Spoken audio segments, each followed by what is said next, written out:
Good evening, and welcome to the St. Petersburg by Night podcasting network. Tonight, we present to you our Werewolf the Apocalypse Chronicle, Hounds. Welcome to another St. Pete by Night revamped production. The following is rated for mature audiences and may contain graphic themes that will be distressing to some viewers.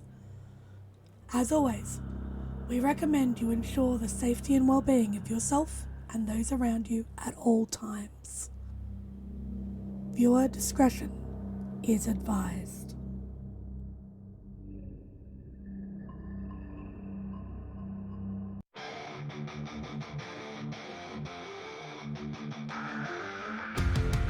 In the heart of night, we rise from shadows, howling at the moon, igniting our battles, cleansing Gaia of an endless fight, until our final days we will fight. Thanks, man, we stand united as one.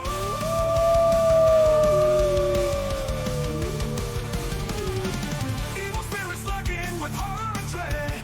Little light leads us where the brave dare tread. Glory and honor, wisdom in our hand. Together we rise, take our final stand.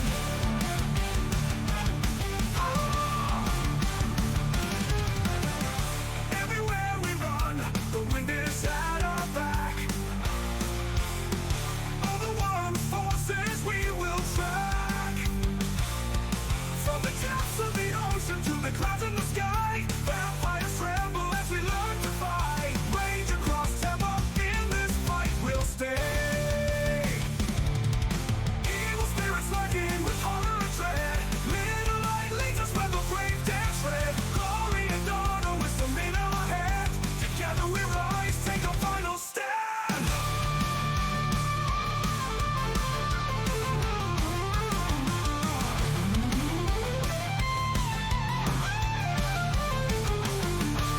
Rage across Tampa, in this fight we'll stay.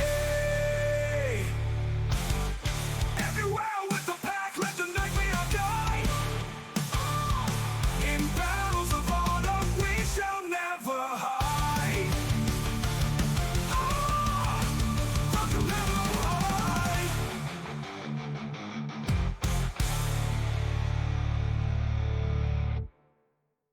Good evening and welcome to the St. Pete by Night Entertainment Network. St. Petersburg by Night is a World of Darkness role-playing community originating in St. Petersburg, Florida. My name is Kent, also known as Misha Kent on all social media, and I will be your storyteller tonight. It's Friday night, and you know what that means. It's time for Hounds, our Werewolf the Apocalypse 5th edition chronicle set in Tampa Bay, Florida, where a pack of young guru have traveled from Michigan to assist the Sept of the Evening Star in combating the forces of the worm, both physical and spiritual. You can follow St. Pete by Night on all of the social media listed in the description down below, and you can join our community by following that Discord link where you could take part in one of the many activities we have running all month long. We are now offering for players to run or play in 20th Anniversary or Chronicles of Darkness games as well, so head on over and join our community today. Now, let's introduce our players. Players, go ahead and introduce yourselves if you please. Hello, everyone, or ba, as my people would say. My name is Nikki, and I will be playing Delphine's Ruinspeaker, the Silent Strider Theurge. Hello, everybody. My name is Jay, and I'll be playing Forge from Failures, Bonar Rune. And what are we? A bunch of has-been guru? Hey everyone, what's your favorite scary movie? Just kidding. My name's Lilith, and I'll be playing Juniper Camine, Ragabash Black Fairy. Hey everyone, my name is Ben, and I'll be playing the pack leader, the greatest fairy princess, Raymond Gorn, Ghost Council Philodox. And if you couldn't tell, it is our very special Halloween episode of Hounds. What that means for our sweet, sweet pack of misfits remains to be seen. Are they prepared? Are they ready for what awaits? We will find out. But because it's Halloween, we should remind everyone about our Halloween giveaway, which has one more day left. If you have not entered into that giveaway, you are going to miss out on some amazing prizes. So don't miss out. Go enter right now and get into that contest, because the field is wide open and the chances of you winning a prize are very, very high. But before we get to talking about tonight's story, let's take a look at that ad one last time.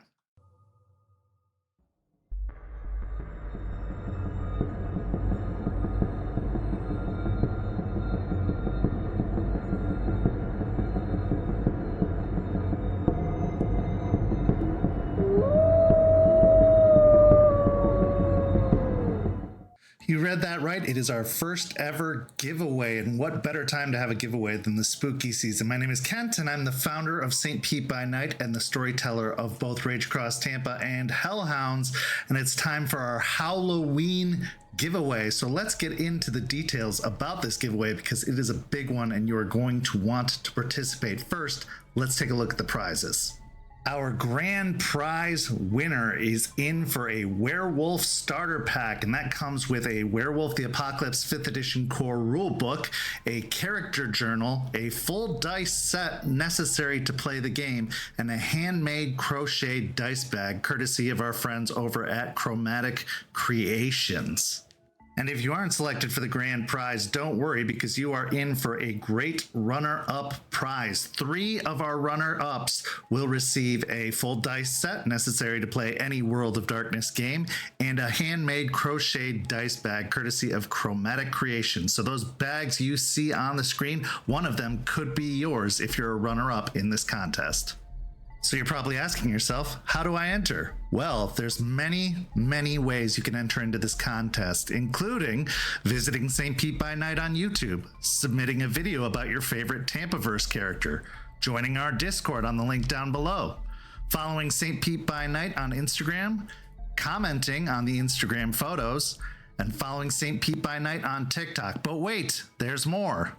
You could also submit a TikTok about your favorite Tampaverse character, follow St. Pete by Night on Blue Sky, like, repost, or reply to our Blue Sky posts, share a post using one of the hashtags St. Pete by Night, Rage Across Tampa, Tampaverse, or SPbN Halloween.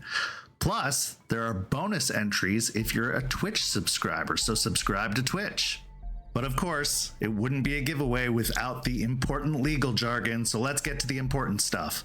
The giveaway runs October 7th through November 1st, 2025. You must be 18 or older and a US resident to enter. Winners are chosen at random through Gleam and announced on YouTube and our social media. The contest is free to enter, no purchase necessary, and it's not sponsored or endorsed by YouTube, Instagram, TikTok, or Blue Sky. See full terms and rules with the link in the description.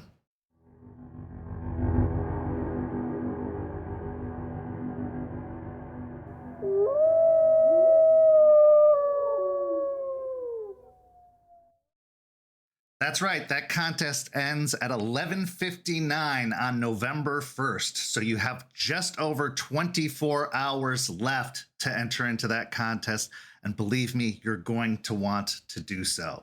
But let's get to the matter at hand. Let's get to the reason we are all here tonight, Hellhounds.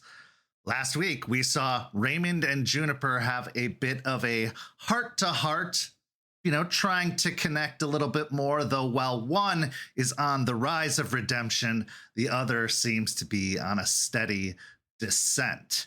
After that, they ran into Aspen at the cairn, who had some very important words for both of them and an assignment for Juniper that she would be taking over the task of creating the cold iron spear that should hopefully take down the shambling vined creature that is the biggest threat so far. Then we saw Delphine and Forged also have a heart-to-heart where Delphine truly let it all out, or at least some of it, most of it, a bit of it, in a very emotional outburst while they were investigating the ruins of a hive that nobody so far had taken credit for. Upon their investigations, they came to find that the ground had been completely purged of any infection. It had been cleansed of any corruption. And then upon further investigation, they also found a bullet casing and a cracked glass vial that smelled of holy water and actually burned Forged when he tried to touch it. Then after that, the pack got together with Stakes Her Claim, who has recovered enough to be able to be active once more, and they made a plan going forward to scour the area to try and find more information about where this infected vampire might be. But with that all being said, let's get to our first scene. In our first scene of the evening, we find Delphine alone at night, somewhere within the bawn of the cairn. Delphine, you've been struggling with a problem for the past several weeks, probably one of many, to be completely honest, but the one we're focusing on tonight is the haunting ghosts of your parents, the ones that have been following Juniper, their murderer, around and making her life difficult, to say the least. But it's not only her life that's been difficult, it's been yours as well, as you have struggled with guilt, you've struggled with resentment, you've struggled with loss. And upon the advice of many, many respected individuals, including spirits, you have been told the best way to get rid of the ghosts is to say goodbye in the formal and official way. So that's what you intend to do. Why don't you tell everyone what preparations you've made and what's going through your mind as you prepare to attempt this rite? So Delphine took some of the stipend money that she's been getting from the will to buy a 12-year bottle of Macallan Scotch. She's dressed herself a little bit more less comfortable and more nicer. Like, she's still, like, her clothes are still very much covering her from, like, every inch of her skin, but she's made an effort because she knows that her parents were not one for like slouchy and gross dressing. She's feeling a little apprehensive because the last time she confronted her parents was a lot. They were very malicious. They were they were poking at her and Juniper, and the best way she could describe it was just mentally attacking both of them. So she is a little worried about that aspect, and she's also never performed a rite of the for the departed. She, even though she is a silent strider, she hasn't really had to deal with much loss since Hell and since arriving in Tampa.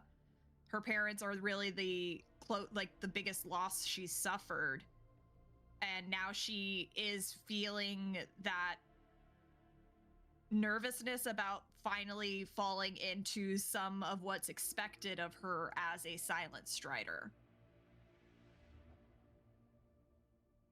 Responsibility has always kind of been a difficult thing for Delphine, but she has been attempting to learn, attempting to get better with Charles's tutelage and with the heavy, heavy weight of being the pack theurge and all that that means. So as you prepare, the scene is yours. She's gonna find a nice area where the moon is coming through. She picked this day specifically, not just because it is her moon in the sky right now, but because it is also her 21st birthday. What would be considered the milestone of adulthood in her life. She's gonna find a place where the moon is shining, even if it's just a sliver of it in the sky. And she's going to stand in the very center of it, and she's going to activate her penumbral senses to start the process of trying to at least see them for when she starts to call for them. Okay. Finding Mark. a patch of open grass where there's a break in the trees. Are you doing this in the clearing of the cairn, or are you looking for something a little bit more remote, a little bit further out?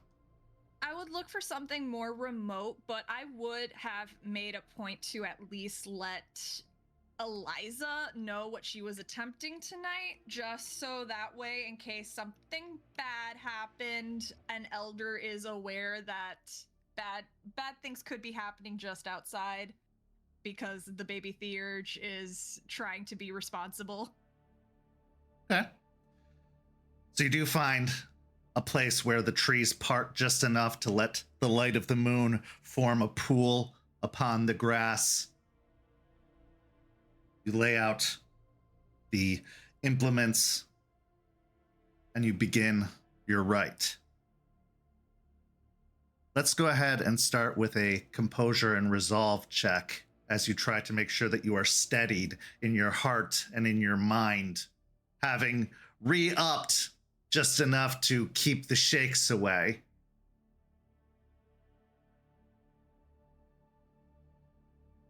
That would be 4 successes. Okay. So as you feel your heart slow, as you take deep, steadying breaths,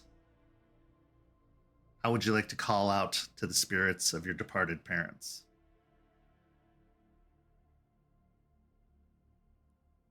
She'll take a deep, steadying breath, just letting the night air. It's starting to cool now with winter around the corner, but she's letting that cold air fill her lungs a little bit, and she'll take a deep breath out. She'll like do a slow exhale, and she'll look at the moon for several moments before just looking into the shadows of the trees specifically, associating the shadows more with the dark umbra, where the Shadowlands, where they seem to the type of spirits her parents seem to thrive. And she'll just softly call out, "Mom, Dad, I thought we could talk. Please come out." Go ahead and make me a charisma and persuasion roll. Okay.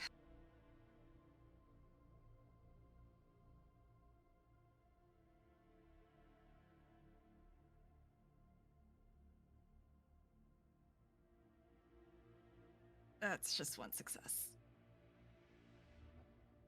For a long while, everything is quiet, silent, still. Your pleas hang in the air, seemingly unanswered, not responded to. You try a couple of more times, asking for them to appear, asking for them to come. And then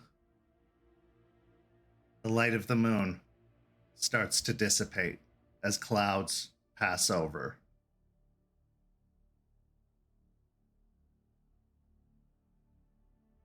In the umbra, shadows start to coalesce, drawing together, becoming more and more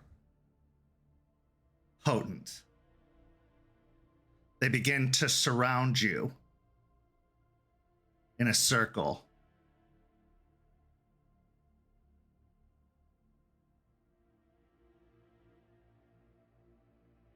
All alone.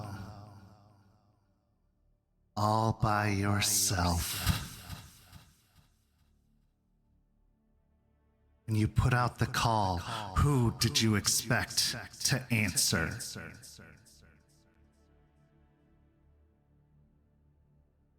Do I see the source of the voice? Right now, it just seems to be shadows surrounding you.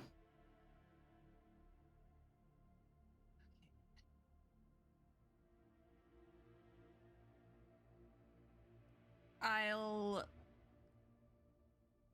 tense a little bit, gripping the neck of the bottle a little tighter, and just dig my heels in, stand my ground. I'm seeking the spirits of my parents.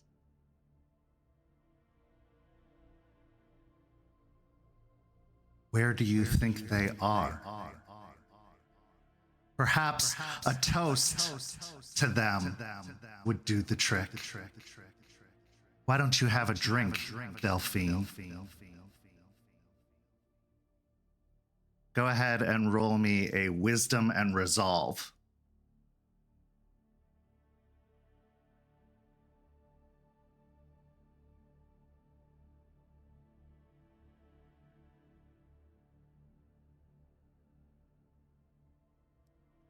That's one success. At this point, your skin starts to itch. That very familiar, all too familiar itch as the drugs inside you dissipate, leaving you itching, fiending, desiring more. Come now, have a drink.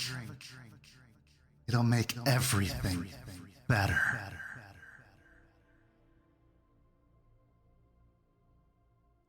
She can feel her body shaking with the withdrawal symptoms that I assume that she's feeling, and she'll stare at the bottle for several moments, contemplating it, but she does want to resist because this isn't even what she actually wants. That's not gonna make it feel better.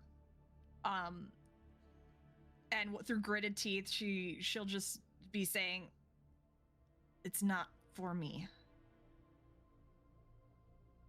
Who else could it possibly be for? There's no one left. You made sure of that.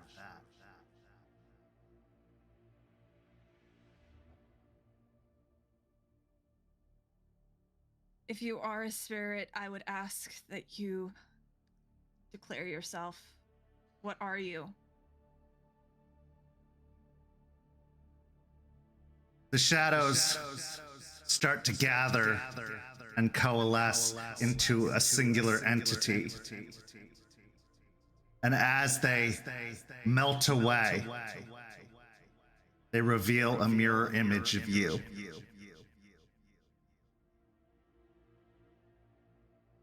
I am what you are. I'm your deepest desires, your needs. And don't you need it now more than ever?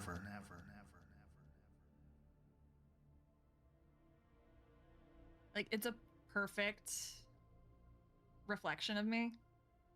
It is a perfect replica, yes. Delphine will immediately look away from it. Come now. Don't you need to feel whole? You haven't felt whole in a very long time. And we know just what we need to fill that void. Don't.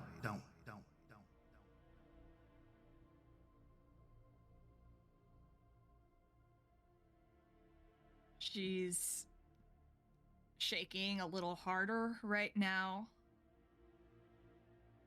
And she feels the need to put the bottle down just in fear of breaking it from how anxious and upset she's getting at the spirit that's talking to her.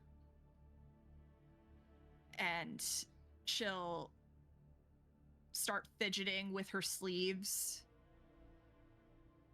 You're not who I am here to speak to. Oh, but we've been speaking, haven't we? For years now. It's only when we don't speak that things go wrong.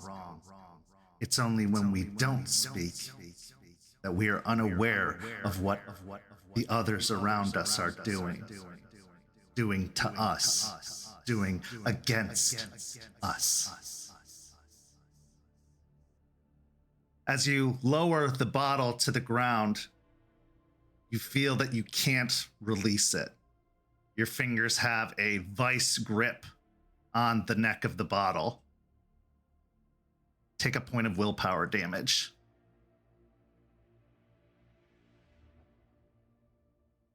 Key.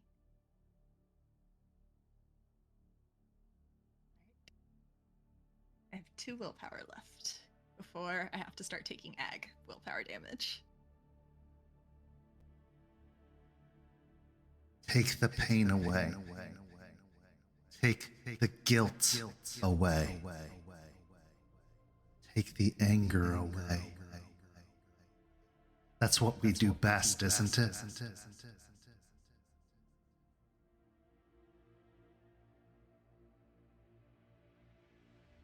She'll just kind of she will have gone into a crouch to lower the bottle to the ground, so she's still kind of like just in that crouch, just staring at the bottle that refuses to detach itself from her hand. And she'll look up finally at the spirit masquerading as her and just glare at it a little bit. Again, you're not the one I'm here to speak to. I'm the only one you speak to anymore. But if that's not our preferred method of numbing ourselves, we do have what we need, don't we? Just reach into the pocket and take it. Take all of it. Give me another wisdom and resolve.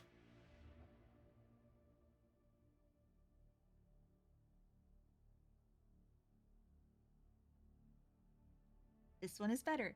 This is 4 successes.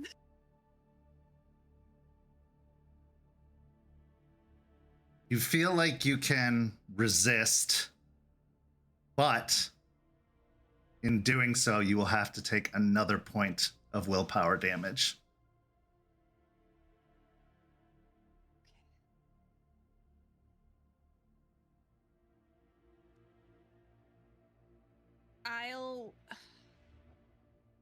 Also, as you're fiending, don't forget you have -2 to your rolls. Okay. Should I re-roll then? Yeah, let's go ahead and re-roll that.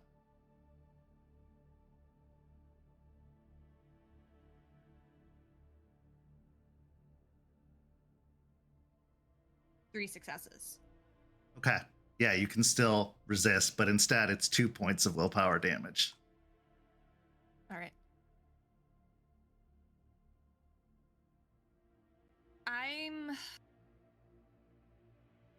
I'm going to stand up now, and I feel like I'm sweating at this point, and just white knuckle grip and very tense. But I will look at the spirit. I will look at every aspect that it is imitating of me. I will look at the gaunt features. I will look at the baggy clothing, trying to hide just how thin she is underneath it. I'll look at the hair that's dull and lifeless because her body isn't healthy as a result. I'll look at the little bit of bloodshotness in the eyes, the chapped lips. And I'll start walking over to it. As you approach, your legs feel heavy, like lead is in your feet. dragging them along the sand and dirt and grass. Give me a strength and athletics to try and force yourself to move. Could I try to go into Glabro, sensing that it is trying to fight me? I would say because of the successes on your roll, yeah, you could. Okay. I did fail my rage check, so I'm at 1 rage now. And let me switch to the one reactive I rarely use. So then it's a strength and athletics, you said, right? Yep.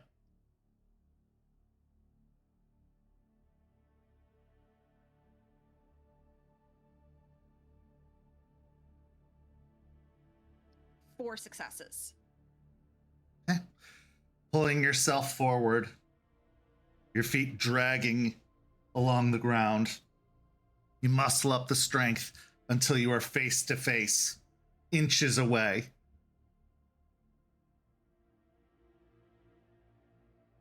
I would like to reach out to touch it and use Mother's Touch, and I will take the aggravated willpower damage.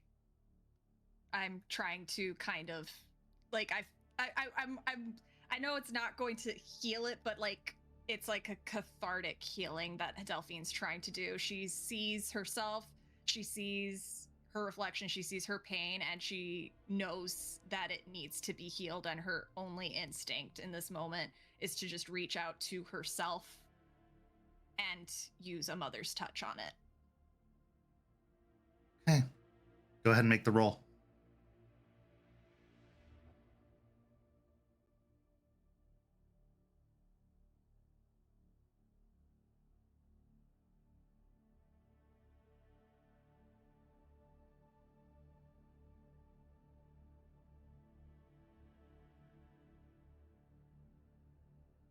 Three successes. As you reach out and call upon your gifts, you find your hand just passes through. You foolish girl. You know that gift doesn't work on ourselves.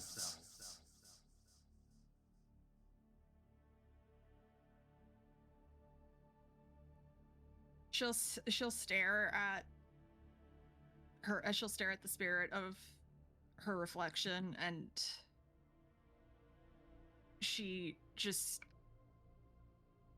sighs and just leaves her hand kind of suspended there. But that's what we need, isn't it? No. This is what we need.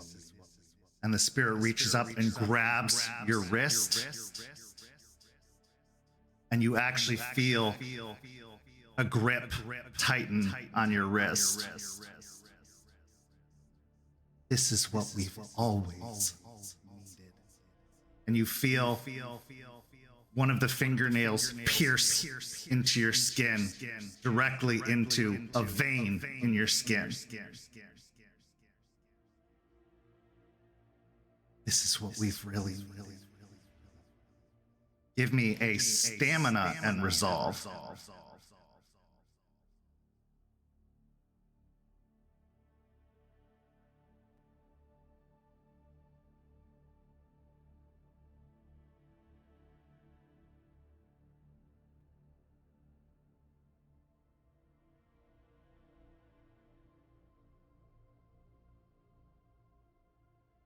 Four successes. How many points of stamina do you have? I have 2 dots of stamina.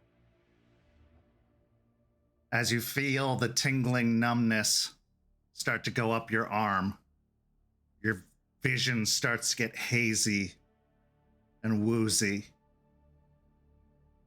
But it also feels incredible. The best rush or high you've ever had, topping that of your preferred drug of choice.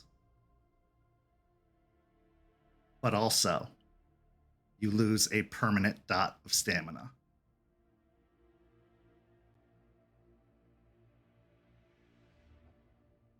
Oh no.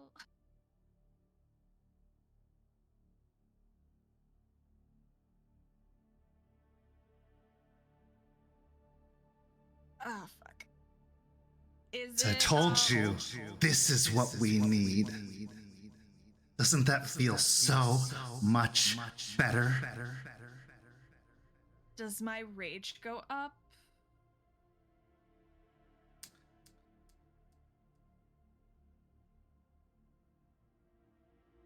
Sure. Okay.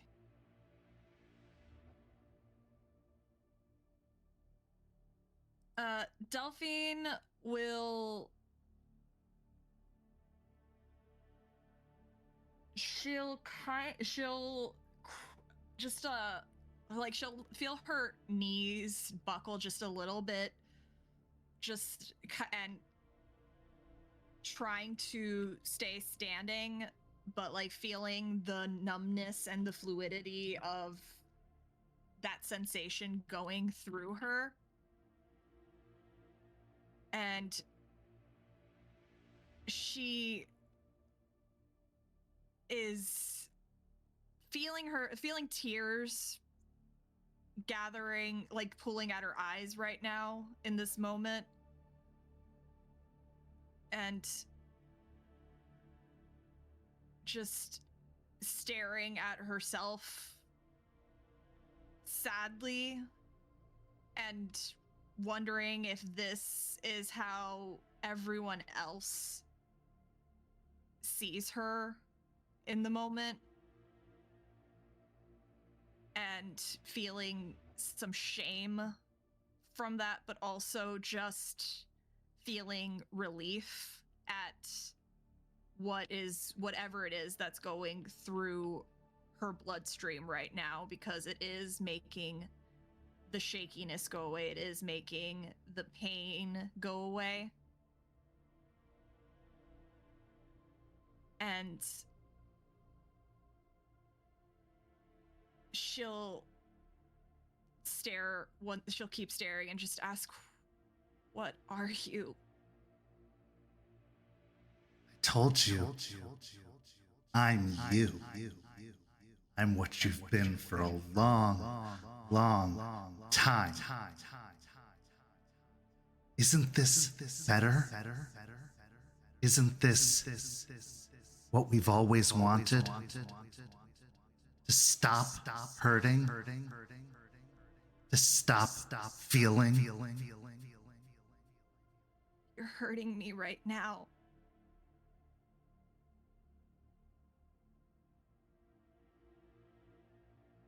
No. You are hurting you. And as you look down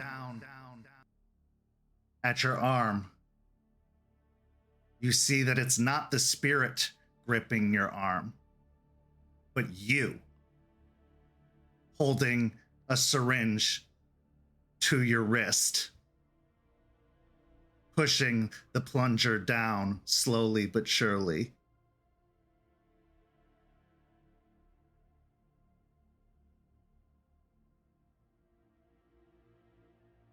This is what we want. This is what we need. At this point, another voice enters into the conversation.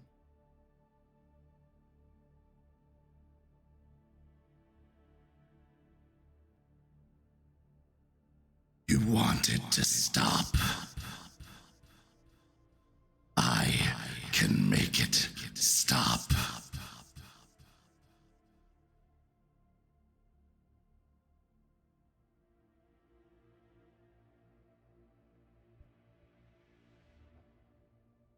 She'll tear the needle out of her arm and kind of throw it. You can't. I can't? Nope. Oh no.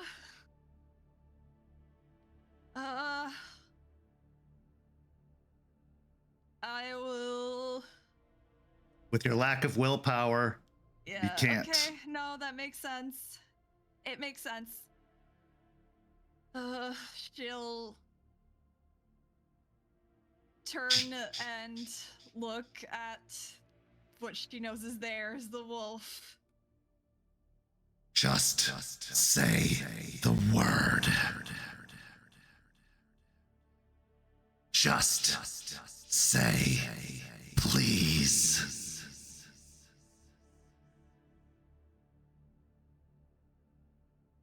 She'll stare at Fenris and is shaking once again, not because of the drugs, but because of just fear. She's always been scared of Fenris ever since Hell and ever since she first met him. And she'll feel that little bit of strength that she still had in her legs kind of give out and kind of be on the ground now. And she's kind of just looking straight at him, kind of very much a deer in the headlights sort of sensation. The other spirit, the mirrored version of you, calls out, "This is none of your business. She's mine."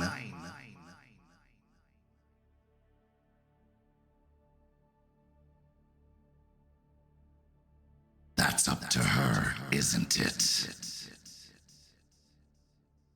Just say please. Please help me. Please save me. Please. How far am I away from the cairn proper? Would you say? You're probably, to find a spot like this, a good 700 or 800 yards away.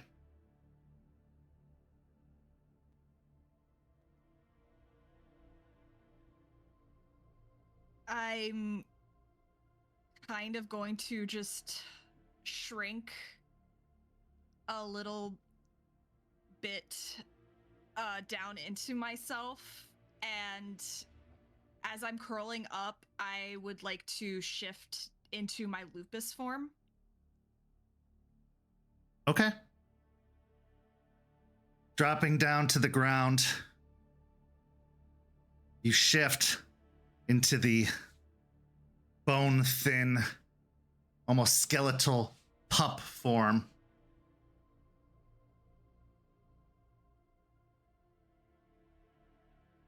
And as I shift into this very mangy looking wolf dog, I'll throw back my head and I will howl.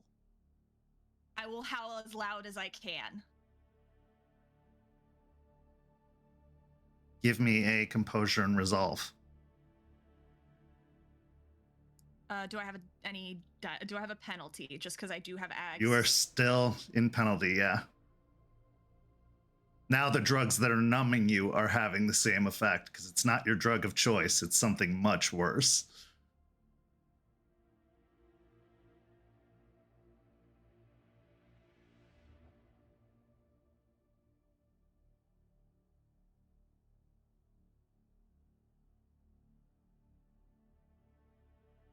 Three successes. As you raise up your head to howl, you feel it choke and catch in your throat, coming out as a dry, raspy whimper, barely audible.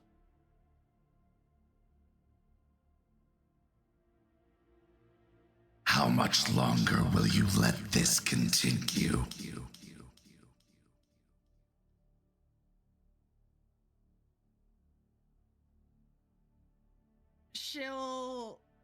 Her ears will go flat and her tail kind of tucks between her legs as she's just kind of just shivering on the ground, her ears flicking, her ears kind of twitching between the voices, like her right one to the mirror spirit, her left one to Fenris. And she whimpers in a way that is indicative of her just begging them to leave her alone. That's right. Leave us alone. Let us do what we do best. She doesn't want your help. She's beyond help. She said so herself many, many times.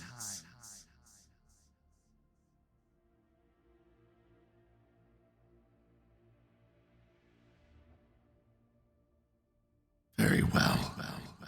If this is the path you choose.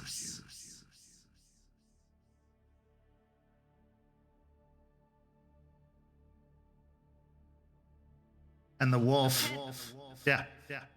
Can I don't know how like if there's a role for like trying to determine how much like between the two bad spirits between me, which one seems worse? Because they both seem really, really bad. Give me a wits or an intelligence and occult. Okay, yeah, I was like, is there like an occult roll or something?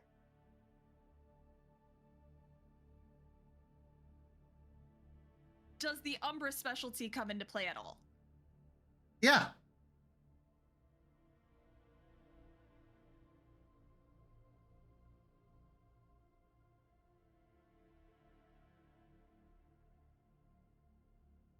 I will take another point of ag willpower.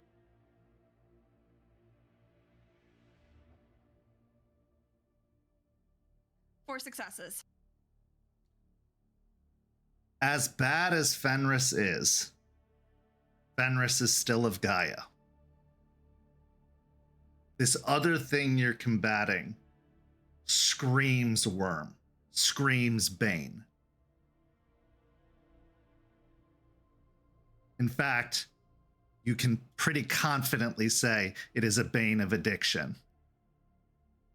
Okay.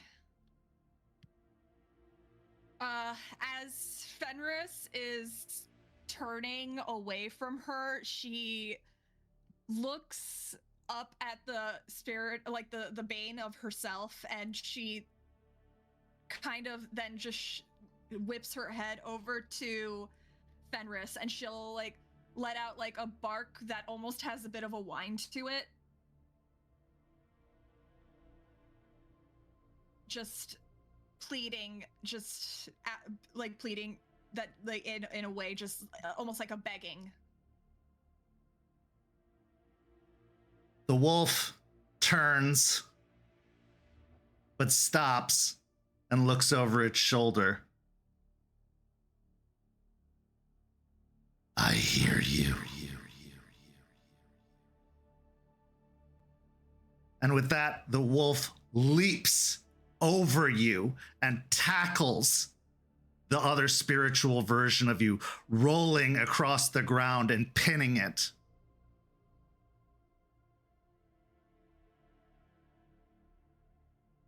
Everything has a price. And with that, he bites down upon the head of the spirit and tears it away. And as soon as he does, it dissipates into almost like a smoke, separating. You feel that numbing, tingling sensation that's been crawling through your entire body pull back, releasing itself, leaving you sober and fiending, but not affected. However, as you gain that point of stamina back, you gain a point of Hoglosk. Damn it, I was doing so well. At this point, your vision of the Umbra also dissipates, because simultaneously you lose the wolf and return to human form.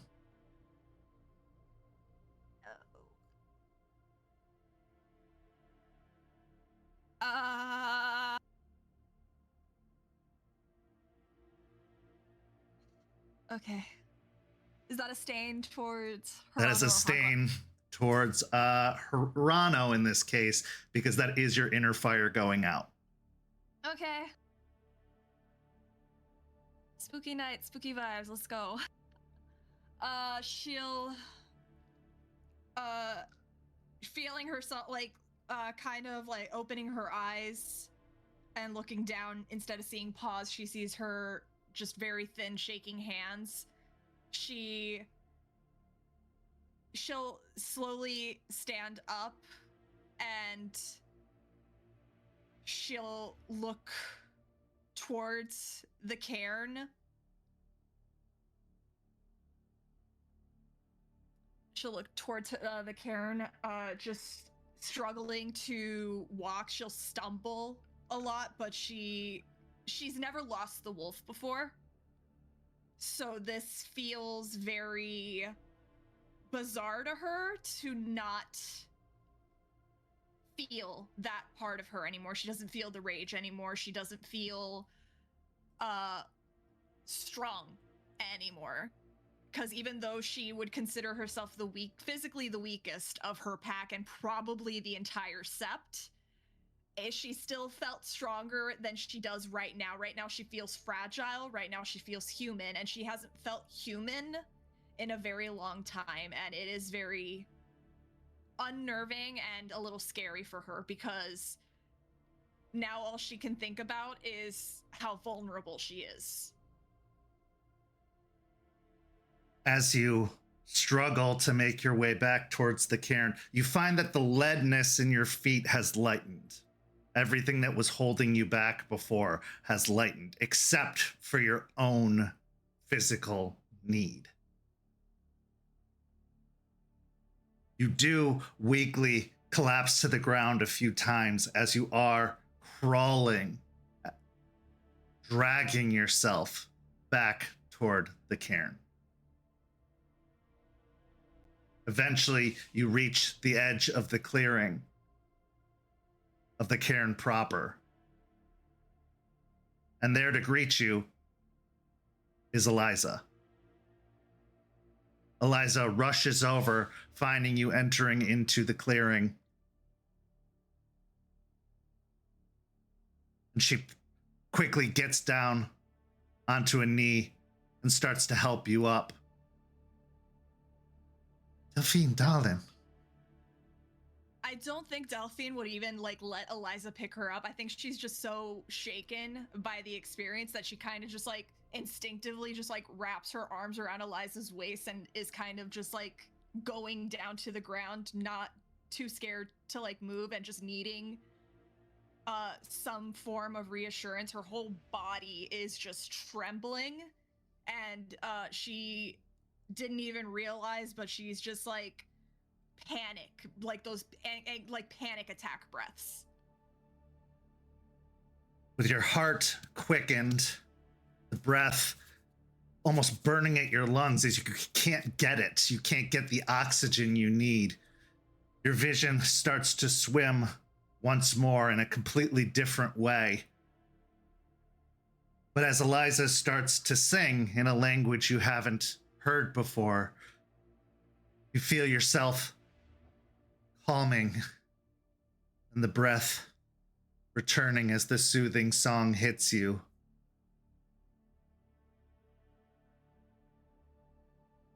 But as you calm, your vision darkens. You lose consciousness, lulled to sleep by the song. We find ourselves at the cairn the next day.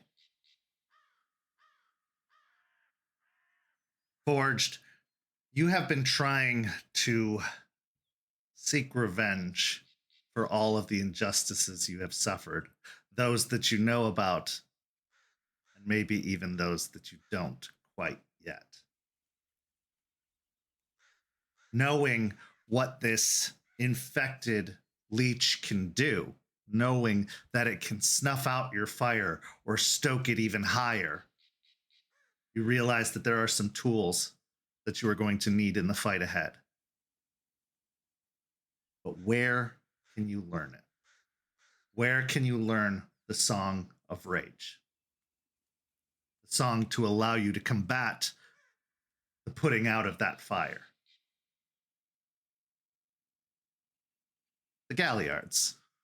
This is their specialty. Songs are what they do. And unfortunately, with Rory's departure, the only Galliard you know and have access to is Malicious Jester, the Elder. After the last few interactions with Elders, you've found that it's coming easier and easier to work with them. As long as you can keep your cool, as long as you can maintain your composure, you can cease from making an ass of yourself or possibly getting yourself in more trouble. But the real question is, how long can that last? So as you enter into the clearing of the cairn, you spot Jester. Now, Jester, what are you up to? At the moment, Jester is training. I believe at this point it would be with Charles, like one-on-one, which is very intense. Usually there's a little shit talking that she does, but at this point there is no shit talking. She is just focused on trying to land a hit, which, much to her annoyance, Charles is constantly dodging. As Forged approaches, Charles catches one of your swings and spins you around almost in like a dance fashion until you are facing Forged.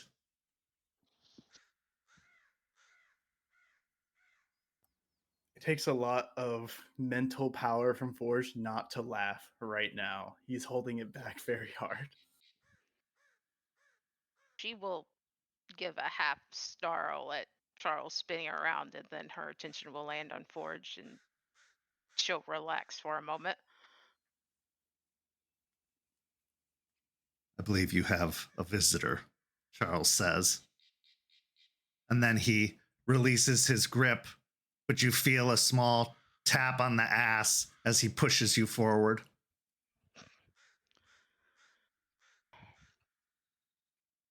Step forward, close her eyes as she's panting, run a hand through her hair, and then take a long breath. What's up?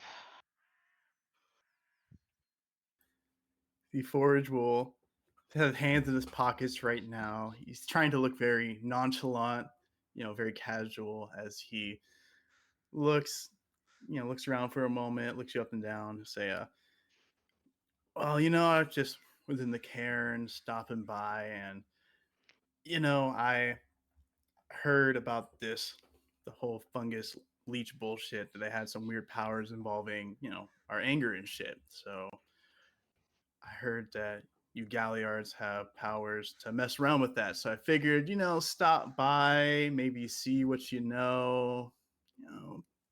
a little bit about it. She'll tilt her head for a moment thinking, and then dawn on her and she'll cross her hand. You want to know a song? Yeah, I mean, I could learn a song or two. It's probably not that hard, right? I mean, just a couple, little talks. You could probably figure it out.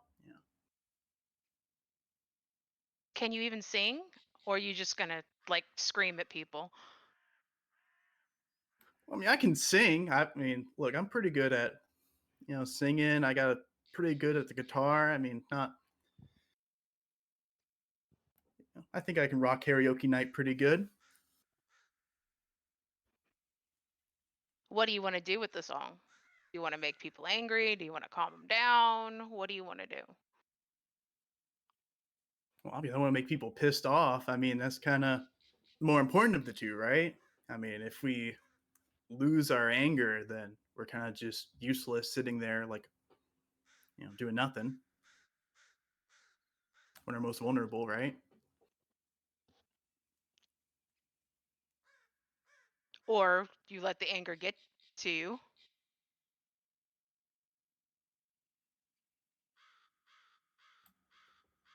I mean, it did happen, but it sounds like the lesser of two evils to get too mad than to get, lose all that mad energy.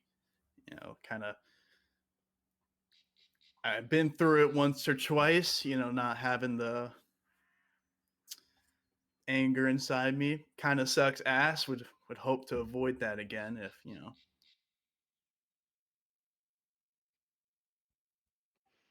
Afraid you're nothing without the anger? Okay, when we get into therapy talk here, look, I'm just trying to ask for learn a simple song, all right? I mean, it's not that complex, right? Not that deep. Oh, yeah, not that complex, not that deep. Sure. Chill, nod. All right, fine. You gotta prove yourself, though. Look to Charles. I'm gonna go on an adventure with Forged. I'll be back later. Wait a second. The last time you went on an adventure, you were gone for a week to the Deep Umbra. Well, I'm not investigating any disappearances of fellow Garu, and I don't plan on going into the Umbra at all. I could text you the address when I have cell signal, if you're that concerned. No, I'm more concerned that you're going to end up making a guru disappear on this particular outing.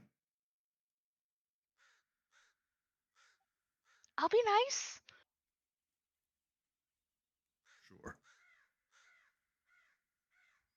Go ahead.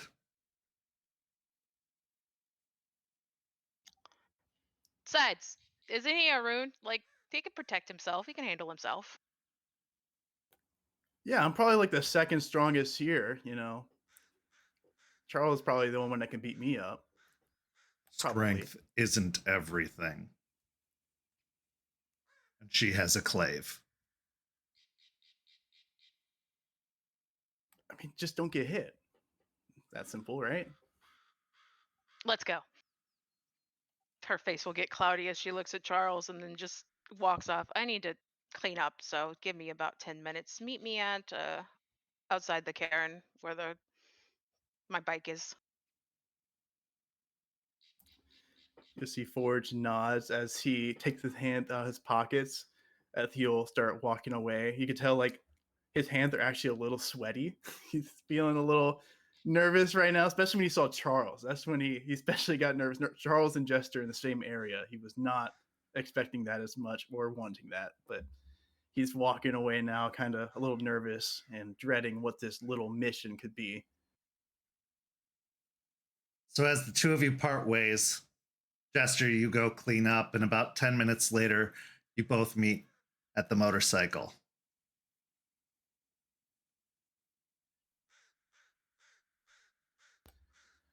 Is this like a typical like guru thing with everything that you got to do a trial to get like anything around here? I'm telling you, last time Badger was not very kind with his mission. Hopefully, it's not going to be as painful.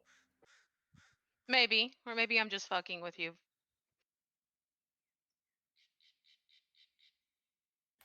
You'll see like stares at you for a moment, kind of like trying to actually tell, is she fucking with me? Kind of looking you up and down. Just has a smirk on her face. That's it. All right, she'll climb on the motorcycle. Get on. You got a red bitch. Well, I know how to. I mean, I could just meet you there, or I can. I mean, what if I drove? I know how to drive. Oh, she'll point to the motorcycle. This? Oh, no, no, no. The person who gave me this would probably come back to haunt me again. So, no. I mean, I've done it plenty of times, and I want everyone to know that I'm actually out of character. I'm lying out my ass. I have never driven a motorcycle. Or it's just we'll walk up, kind of like look at it, like, yeah, like patch it a few times. I'm telling you, certified pro. Give me a manipulation and deception. Jester, wits, and insight. What's my rage at, by the way? I would say you're probably at a 1. Despite the like nervousness of the conversation and everything, you're not too fired up at the moment. What's my rage at? I would say you're also at a 1 right now. Actually, probably a 2 from the training with Charles because it was frustrating. Don't worry, audience. Got a grand total of 2 successes. We're in it. We're about to win. I got 3 successes. He's lying. He doesn't know a damn thing about motorcycles. When he pats it, it's not a pony. You look down to it. What if I'm just trying to appease the motorcycle spirit? I don't think it likes its ass grabbed, so, maybe stop, being a weirdo creep and just get on the bike and let's go. You'll see he looks down and actually contemplates whether spirits, if he grabs objects in their way, he's grabbing a spirit's ass. Or he realized that that's not a train of thought he wants to go down, as he'll just shake his head and regrettably ride a bitch. As you climb onto the motorcycle, Jester kicks the engine into gear, and the two of you take off down the road. About an hour later, we find ourselves inside the private room of a karaoke bar, one located in Ybor City, funny enough. One of Forge's favorite places to be. You can hear the muffled sounds of people talking beyond the private room door, and you can hear some occasionally off-key singing coming from the other room. But because of the reservation made and the money paid, the room is private and it is all yours.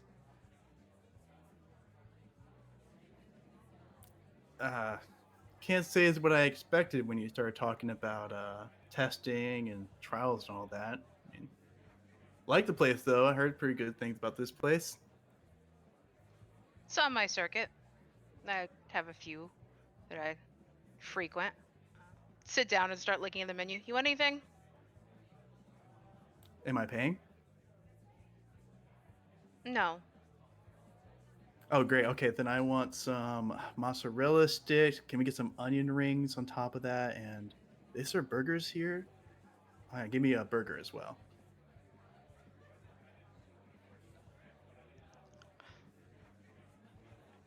Do you often just not eat? No, I mean at the house, the budget's not the greatest right now. I have to spend on the important things like chips, ramen noodles. So I don't really get to, get them nice things every now and again. It's also it tastes even better when someone else is paying for it. She'll kind of tilt her head and nod. Yeah, that's fair. Also, you know how you could fix that. You could get a job. I'll place the order. Wouldn't that just get in the way of being a guru? I mean, or sorry, woodland worker. Oh, okay. Being a guru, it sounds like it would be really, getting in the way of stuff. So I'm trying to make sure I'm free as I can be for Gaia, That is the most bullshit answer I've ever heard.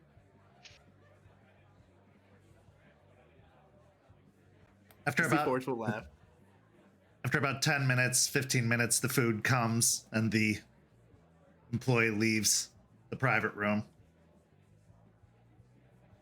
Okay. So, what gets you pissed? What makes you angry? I mean, to be honest, what shit doesn't get me pissed off these days? I mean, I get pissed off from the people being annoying, people bitching at me, from having to deal with stupid shit all the time, from the bullshit of some of the people we're facing, just almost anything, really.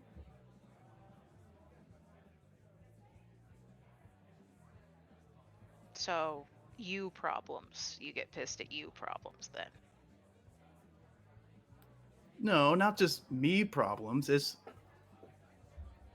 you'll see he likes take a seat to eat his food, and as he does, he'll lean forward as he's saying this, taking a bite of a mozzarella stick. It's more than just that, you know. it's There's just a bunch of bullshit in the world, you know, and it's annoying.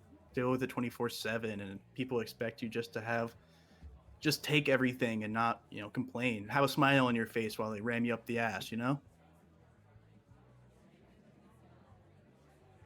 She'll chuckle, take a drink of our soda, grab an onion ring.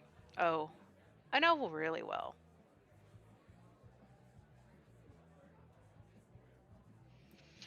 Okay. Fine. I'll show you first. I'll stand up, select a song, and wait for it to begin. The song is an In This Moment song, which is a metal band with a female singer known as Maria Brink. So there's screaming, there's a lot of heavy guitar and drums in the song that she will sing. And as I am singing it, I will use Song of Rage. Okay, go ahead and make the roll.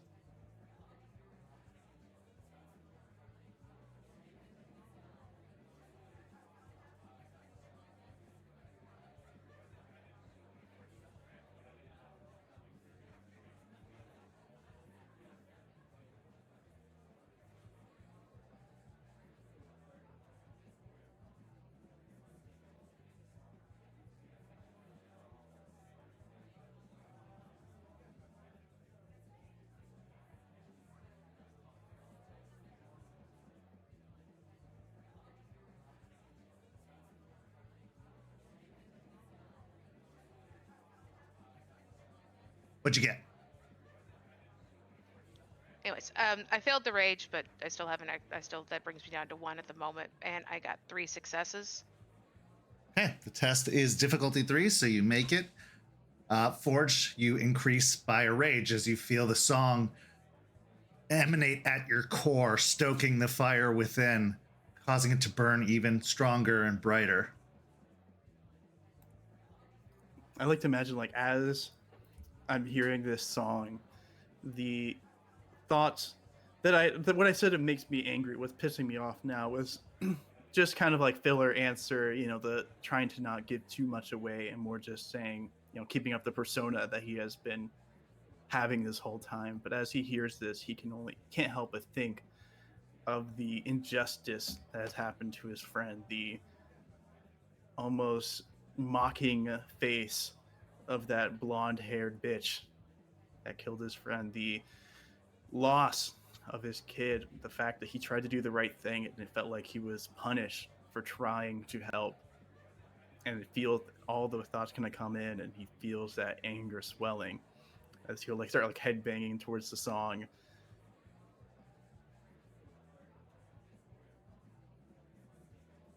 So eventually the song comes to an end. Oh, I was going to say also, just for your reference, I will gain a rage because of Luna's blessing. So Gain a rage because as well. I sang, yeah, since I performed a song, yeah. Step down. It's so invigorating. All right. Now, do you feel it? Yeah, I'm feeling pretty pumped up by that. That wasn't bad. Yeah. Okay. So take all of what you are feeling, towards those people that annoy you and towards like the people that have hurt you and like the anger, and I'll take it all. And I want you to sing and project it to me. Not that you want to hit me with it, but you want me to feel what you're feeling. It's you like think about that for a second, trying to understand what that means as much. Kind of struggles to grasp that, as you'll say. So trying to, it's like cause I know the Rite of Rage, and that one is like kind of like a mosh pit. Like I get everyone kind of going, get everyone hyped up. Is it kind of like that vibe where normally we just kind of hit each other and everyone gets all angry, but that sounds like a little different. You'll kind of like trying to comprehend. It's a bit different. With rites, you tend to do like specific actions and things like that help build that up. This is taking what you have inside you and sharing it with someone. There's a reason like we share the songs, because they're ours. They're our people's, like passed down through generations, through centuries, because like that is like it started out as a howl and has become a song as like Garu have blended wolf and human. But with those things, we convey feelings. Think of it, go back. Okay, so you're feeling those things, right? Like Yeah. you like have pinpointed them inside you. You know why you're feeling, or you know you're feeling them. So, what song matches? In this list of karaoke songs, what song matches how you're feeling? See, he looks at the list and he's clearly struggling at this moment. Not exactly because he doesn't know what he's feeling, but at the moment of, I have to share essentially what I'm feeling now to someone I don't really feel all that close to right now. And it's something that Forge has always struggled with. So this is kind of a moment as he's contemplating what he should say, what song he should pick. As he'll say, I didn't think this whole like, I thought you guys just kind of like made up songs and just sung them. I didn't think it was all about like sharing feelings kind of shit. It's not exactly my easiest thing. Forge, give me a wisdom and resolve roll. Wisdom? Yep. No. Well, I got you. This is just 2 rage dice.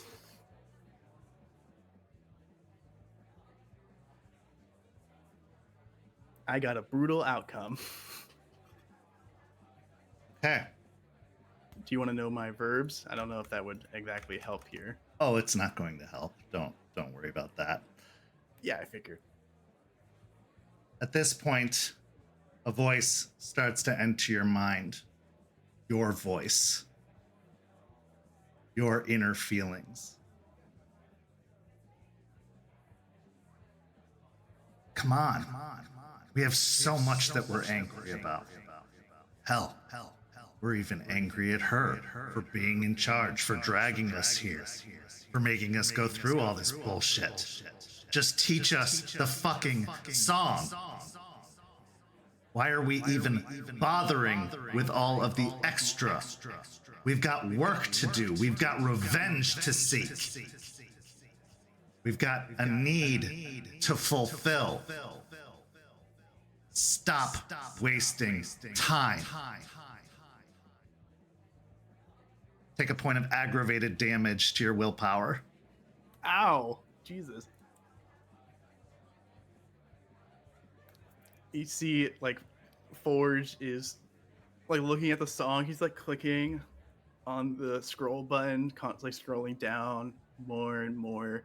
Each push getting clearly more frustrated. as eventually he just kind of stops, stares at it, and lets out a very frustrated sigh as he'll slam his fist into the screen.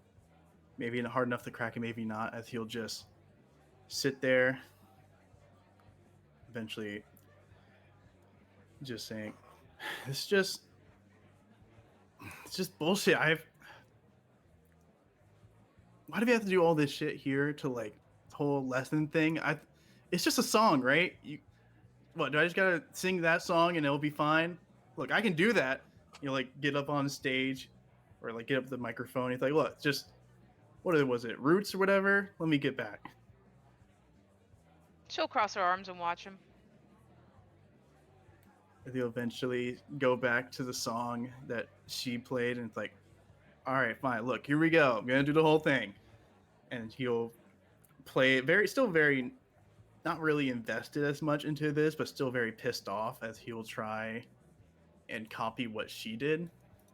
Give me a charisma and performance, but -2. Oh boy, that's a 1 die. At least I can't brew on this. I failed. 0 successes.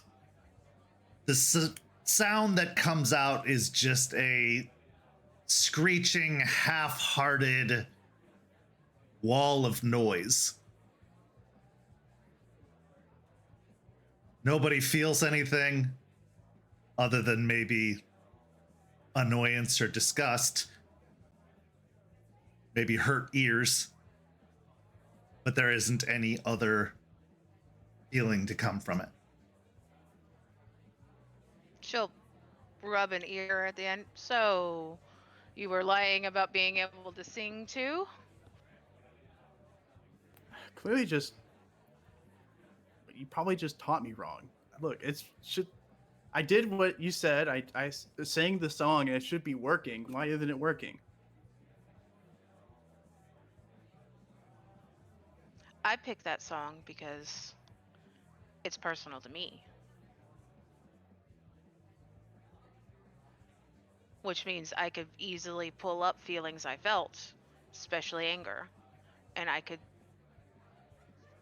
make you feel it. This is the lesson. I can't just be like, sing a song and you'll be able to do it. You have to figure out how to do it, and I'm trying to tell you how.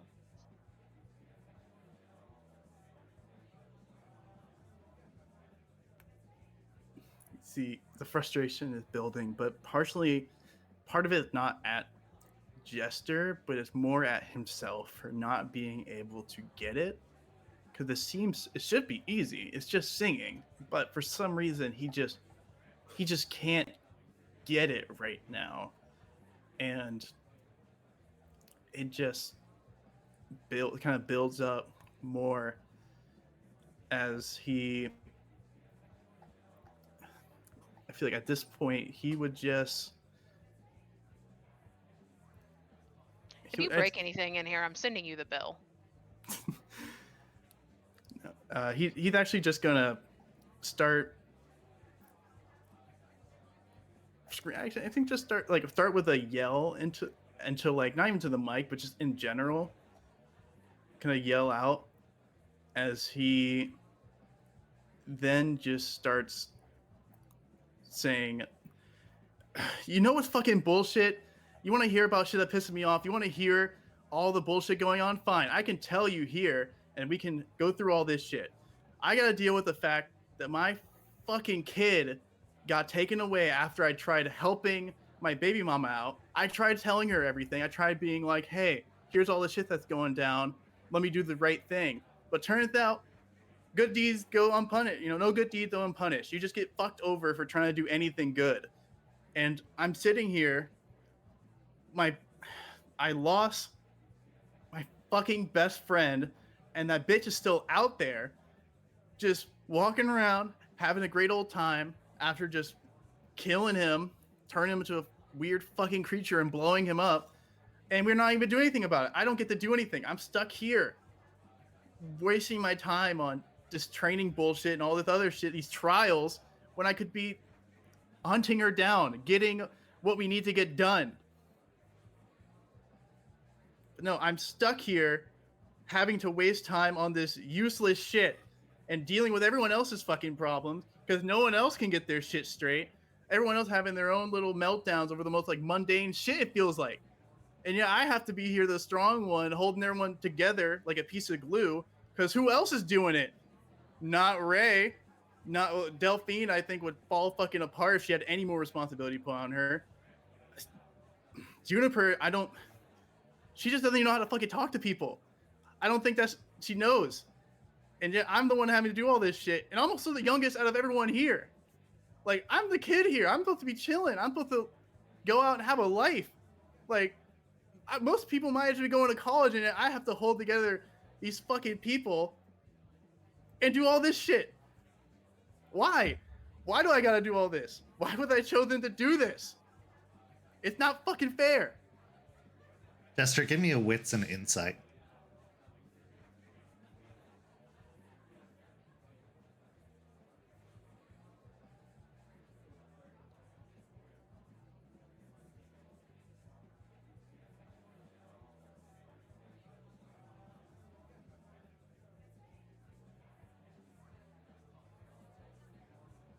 Three successes.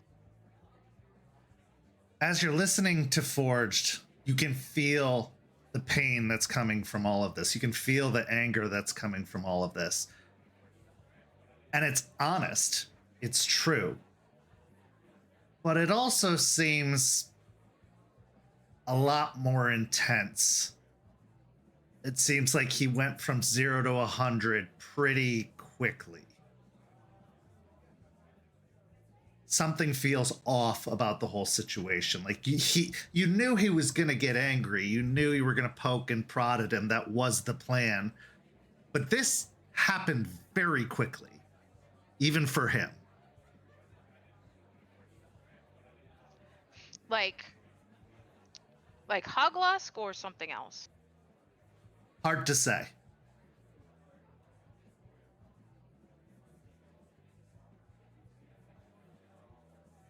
I mean, Hoglosk is a state of kind of constant anger.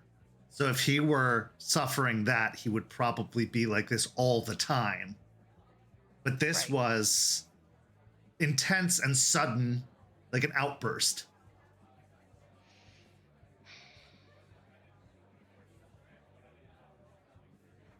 Take a moment. Then reach in her purse and take out the aura shades.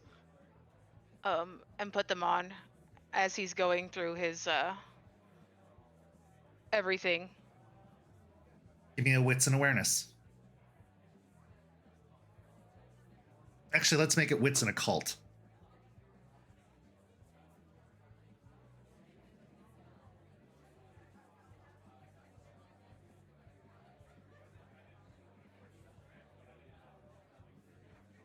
One success. It's hard to tell exactly what's happening, but you do notice that Forged has a shadow, has something surrounding him, but you can't quite put your finger on it.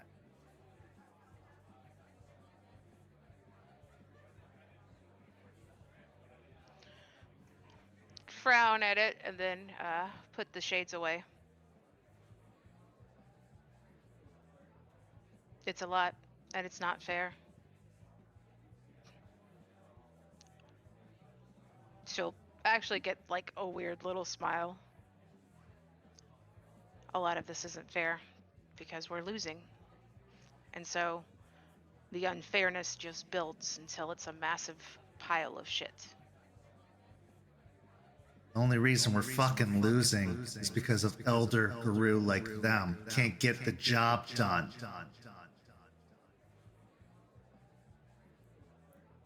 Forge like right now after his like tirade, like breathing heavy, just really pissed that he's trying to compose his thoughts and think what he's gonna say next, as he'll just say, well, when are we just gonna stop losing?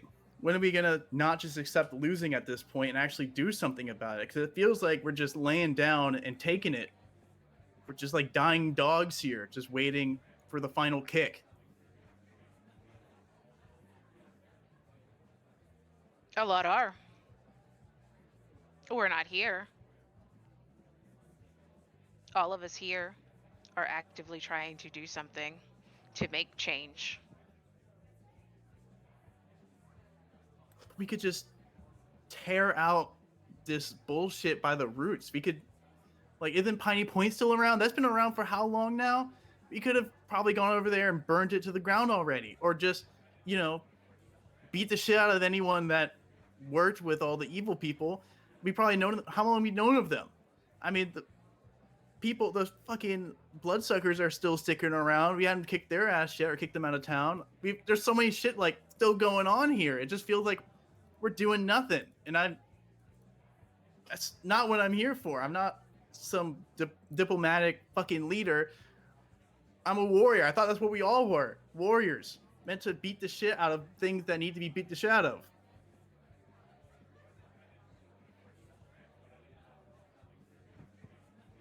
You know, wars aren't just fought physically. And the wars that are won aren't just thought about physically.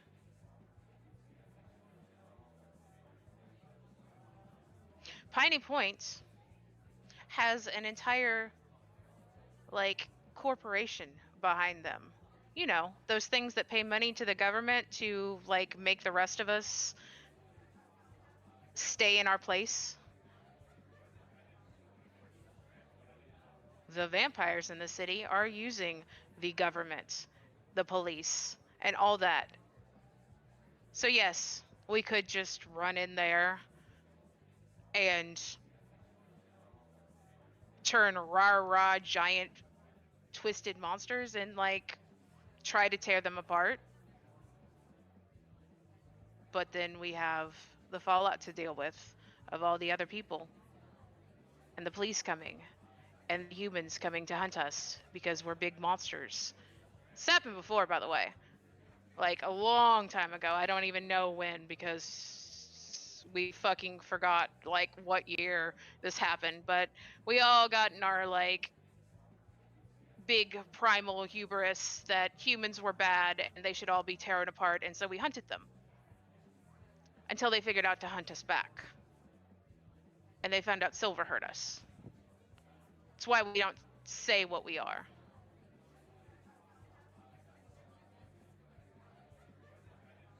So what, are we just gonna just sit here and just try and talk our way to a nice, good solution with the people that are controlling the government that want to use them against us, for the corporations that are paying for everyone to get fucked over in the end of the world, that we're just going to talk with them? Fuck no. I mean, unfortunately, we have to with the vampires at the moment because we need the iron, which will make the weapons to kill the things that are out there that we're trying to destroy, the plants, the zombies. To take Piney Point, which is covered by those plants, by the way. We've done several scouting missions on there. It's covered by plants and banes. It's why we haven't run in there full tilt with the 6 of us trying to tear it apart. It's got guards and banes and fucking plants all over the place. We have to have a plan that will be successful and not just destructive, because that's what the worm does. The worm is destruction. If we play into it, we're just feeding into making things more unfair.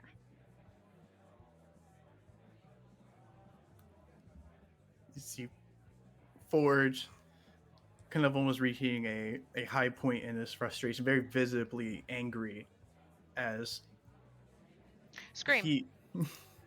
Scream at me. Scream all your feelings at me. Make me feel it. He'll look surprised by that for a second, kind of caught off guard, before taking a moment and just letting out just a primal, just deep, guttural yell, just trying to just, if he can, just almost expel or just convey all the deep-seated anger and frustration he has in one deep yell. Give me a manipulation and intimidation. All right. I have more than one dice. Yay. That is 5 with a crit. Jester, give me a composure and resolve.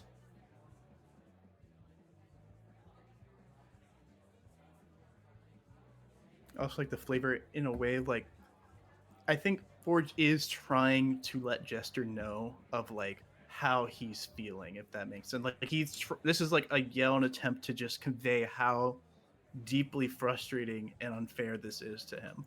Absolutely. 3 successes.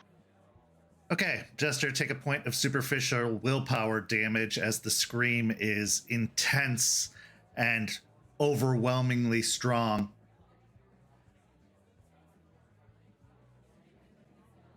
Yes, let it all out. Let it. And then the voice is cut off as it stops suddenly.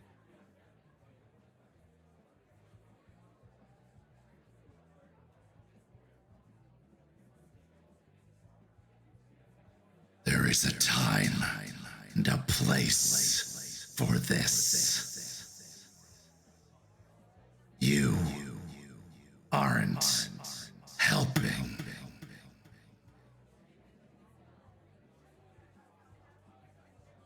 The other voice, your voice, speaks back.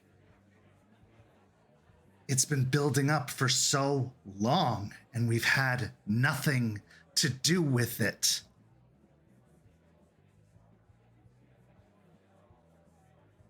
Enough of your games.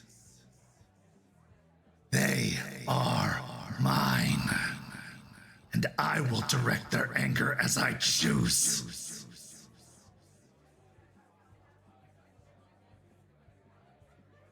Forged, you feel some of your anger settle and dissipate as that presence is pulled away.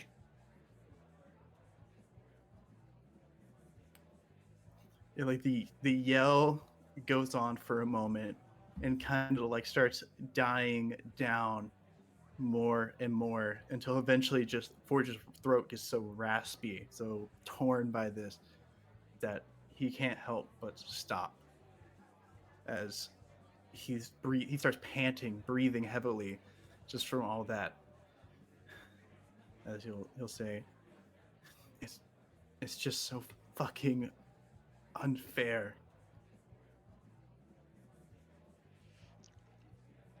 Jester will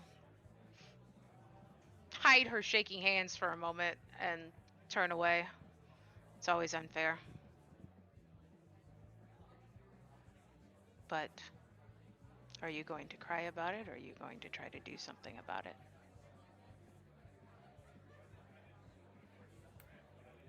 I'm gonna do something about it. I have to. For not even for me anymore. It's for other people. For fucking Duncan, for my kid. I have to. As you look down at the pad and the list of songs, you find your fingers hovering over a specific song. War Pigs by Black Sabbath. Almost without any desire or control, without any self-control, you push the song and the heavy metal anthems start pounding through the speakers. Go ahead and roll me a charisma and glory as you start to sing along with the song.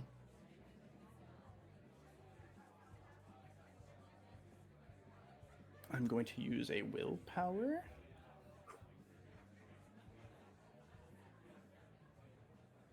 just got 3 successes.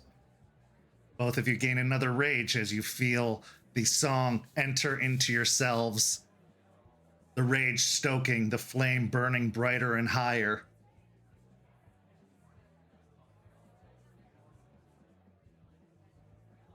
Forge just letting, kind of just conveying the anger now, just all the frustration you're feeling, and also just kind of also conveying the anger and pissed off about just the voices constantly in his head, feeling like no one's trying to tell him what to do, but he's just fucking tired of it. Tired of people trying to tell him what to do. Someone thinking that they know what's best for him. That it's time for him to decide. It's him to decide what he needs to be, what he needs to do. You feel control. You feel centered amidst all the chaos and rage that is starting to stoke up inside you. You actually do feel in this moment in control of yourself, that there are no outside influences playing games, that there are no external forces. You are powerful and you have power.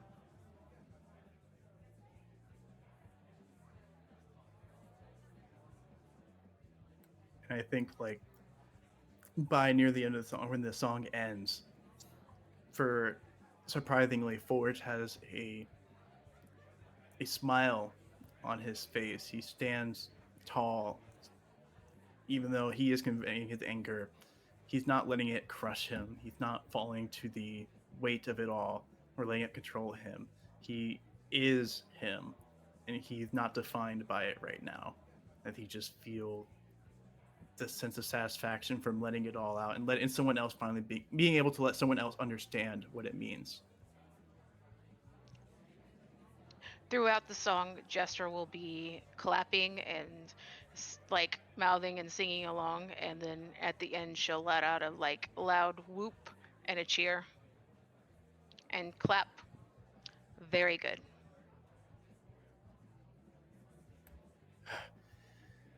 Man, that's actually pretty nice. Why didn't you tell me it was this good beforehand? You gotta feel it. It's hard to explain.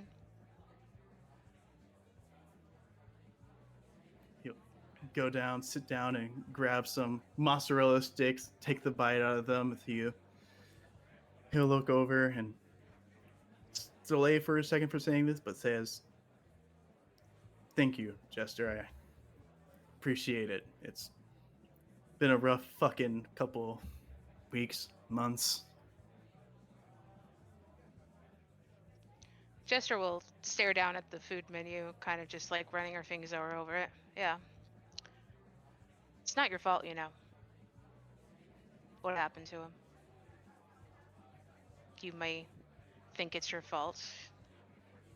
Back of your mind going over and over again. Because they knew you. They got hurt. And why?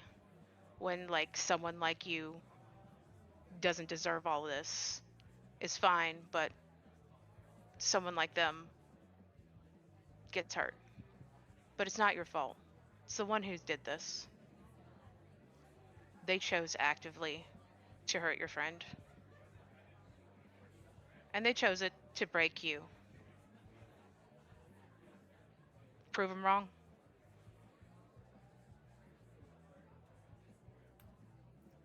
Do you ever stop feeling like it's your fault? Does it ever go away? It took a lot. I was not in a good place for the longest and felt like it was absolutely everything was my fault. But it took a long time, and people who cared about me constantly telling me that and helping me focus on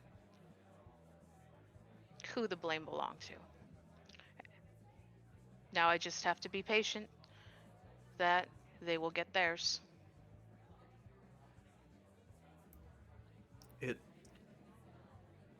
It's kind of funny actually. Don't tell the others I've said this shit. Don't want to ruin my image, but I was always kind of, I don't know if to say pissed off or just didn't feel right that when I had my first change that happened after I was getting stabbed to death by a couple dudes that I screwed over. And I thought,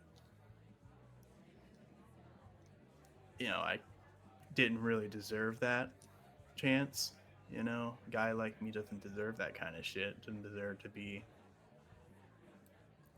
given a second chance like that.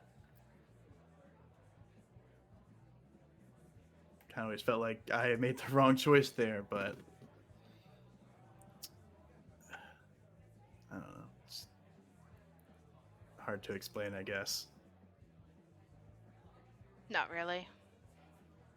A lot of times I felt like I didn't deserve it. Definitely thought there were people I knew that were much better suited for it. But Gaia chose us for a reason. Maybe we didn't see it, but it's there. I think for you, it's starting to show. You just need to keep having faith in yourself.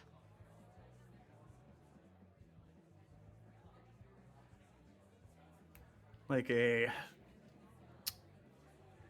mentor once told me, fake it till you make it, I guess. Commit to the bit. Did Charles say that shit? No. I don't think Charles know what the word bit would mean at all. I think that would give him a hemorrhage if he tried to comprehend modern internet shit these days, but nah, He's learning. Oh god, he's learning? It's a slow process. Why are you gonna corrupt our man like that? That's... 'Cause it's fun. I swear, if I ever hear Charles say Sigma or Skibbity, I think I will die on the spot. I think it will end it all right there.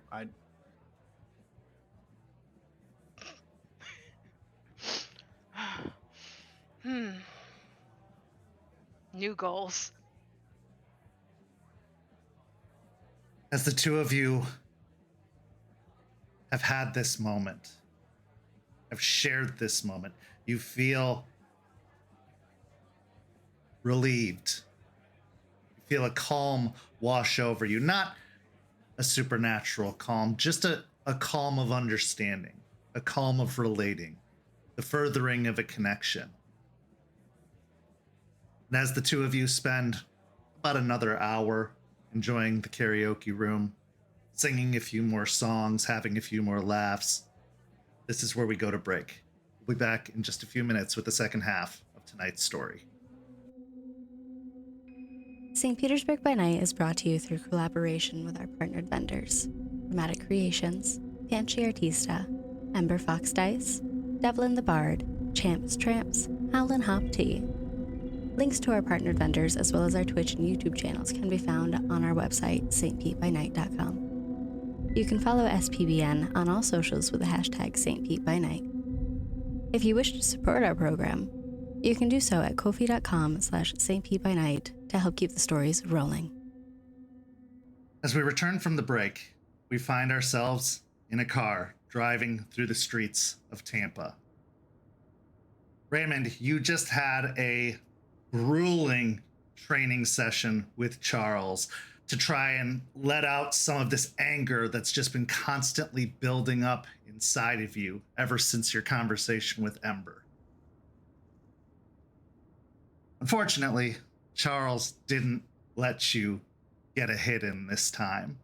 And in fact, he returned with several hits of his own, which, well, that may have been frustrating and angering at the time, it also reminded you of your place in things.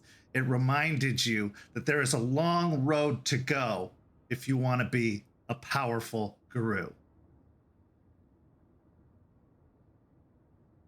That being said, as you have climbed in the car and begun the drive home. Charles is silent for a good portion of the drive, but then looks over to you.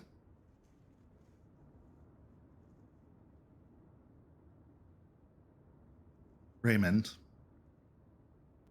you're still carrying a great deal of aggression around.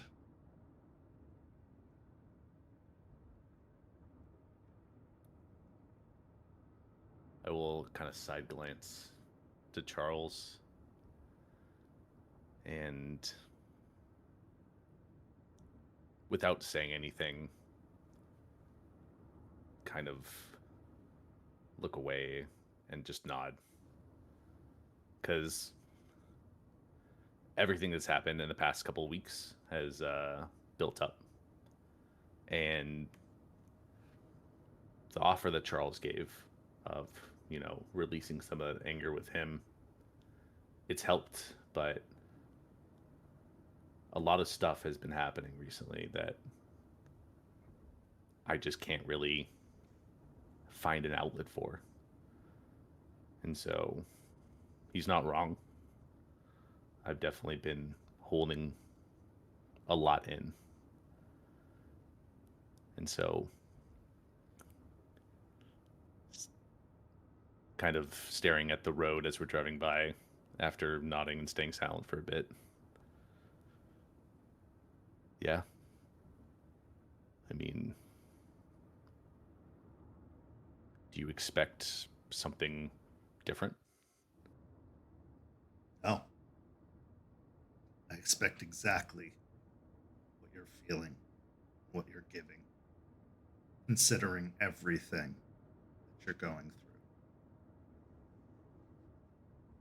But I think there are some clear distinctions that need to be made.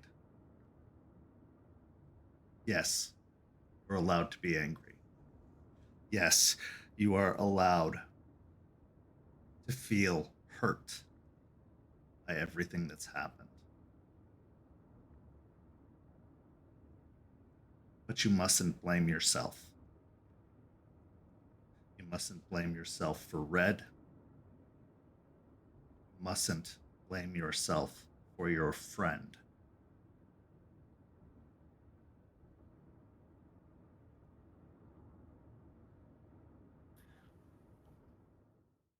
At that last statement, I will clench my jaw a little bit.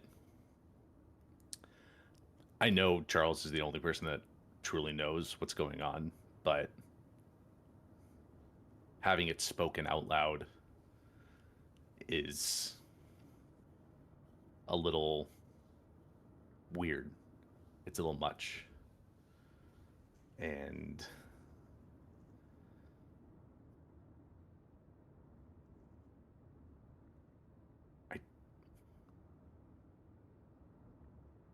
if I can't blame myself, then who do I blame?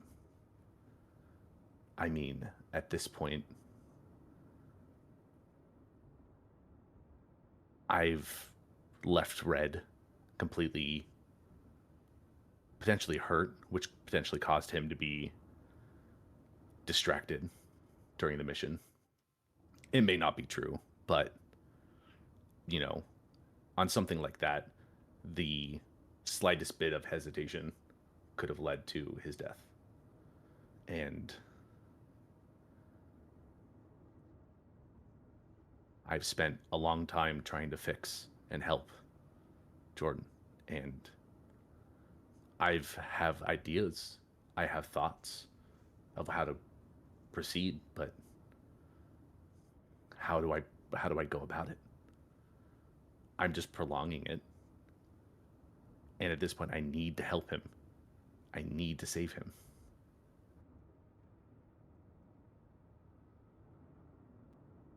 I think your need to make up for what you think is a wrongdoing on your part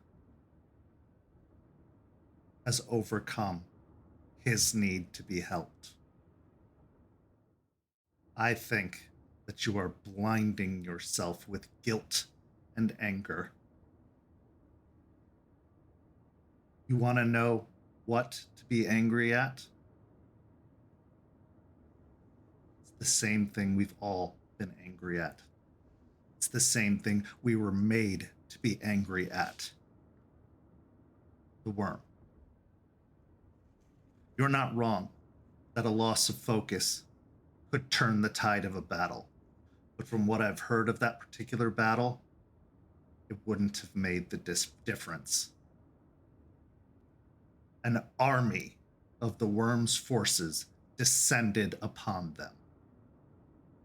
A literal army.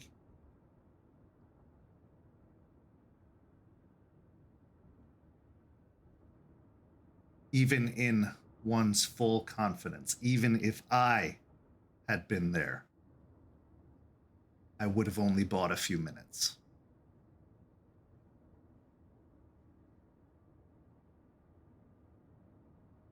You can't blame yourself for what the worm does.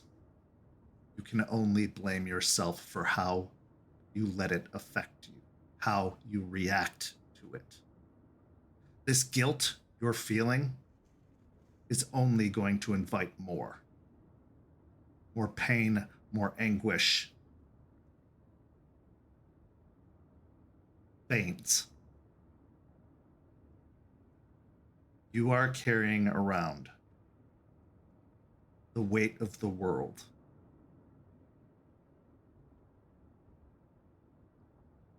And you're doing so alone. I know a little bit about that. But it wasn't until I started sharing that weight and facing some very hard truths that I could meet my full potential.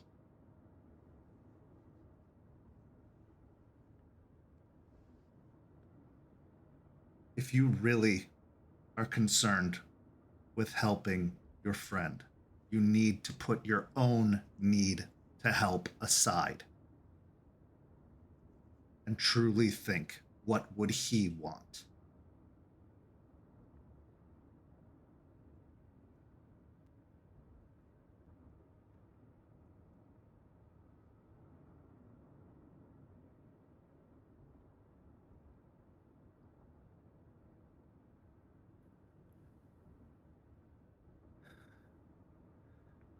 I think about what I do and how it affects him every moment of every day. And I can't truly know what he wants me to do, how I can truly help him. Because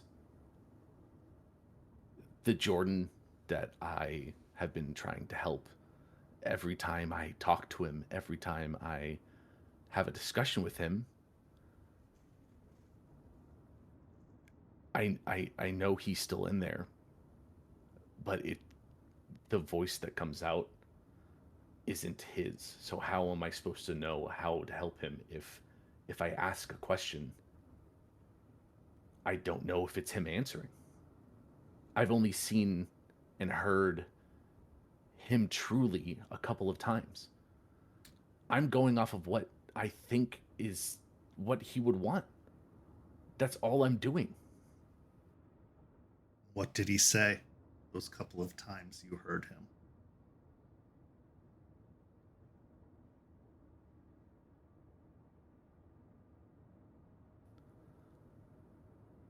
I'll look down at my lap, my hands clenched tightly together. He said he was in pain. He said that he was hurting. That why was he like this? What happened to him? He was confused. He said he wanted it to be over, and I want it to be over for him. But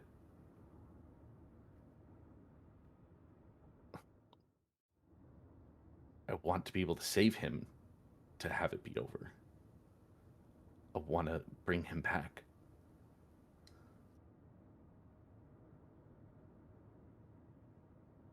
With as bad as it sounds, as far along as it is, this is a bitter pill to swallow, Raymond.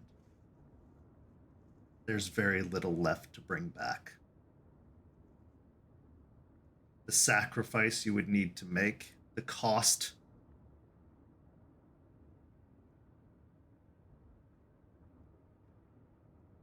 there's no guarantee that what you bring back is truly him.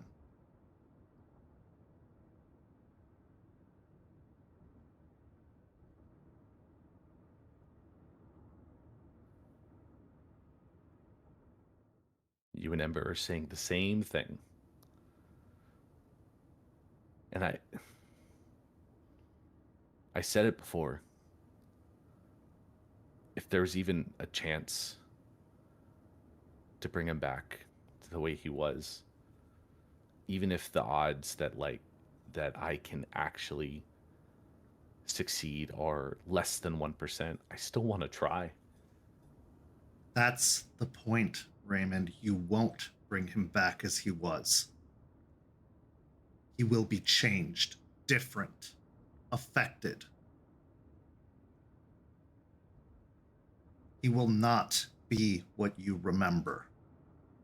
Because what has been done to him has ripped his soul apart, ripped his mind apart. And even if you restore him, the damage has been done. He will still carry the weight of what happened to him, of what he did because of it. And you'll add the weight of the cost to bring him back to that. Who is this for, Raymond? Him or you?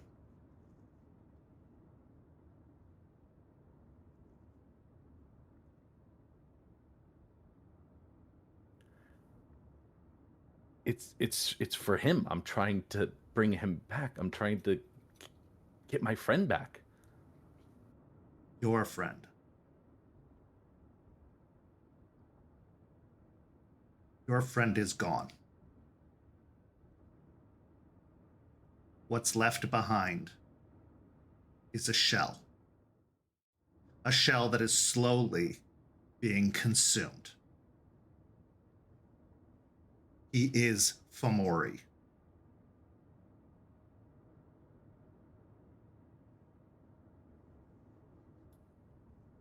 No, I mean, I just talked to him not even 2 weeks ago. He's still in there. He is not gone. He is not a shell. Been learning a lot about the media I ignored most of my life. Jester has been showing me movies. There's a quote from one of the movies she showed me. The greatest trick the devil ever pulled was convincing you he didn't exist. You believe the one speaking to you is Jordan. You believe the one you've been interacting with is your friend. What is a Bane or a Fomori going to do but make themselves do anything they need to survive and to take you down with them? They are playing on your guilt. They are playing on your anger. And the more time they spend here, the stronger they get. The more control they get.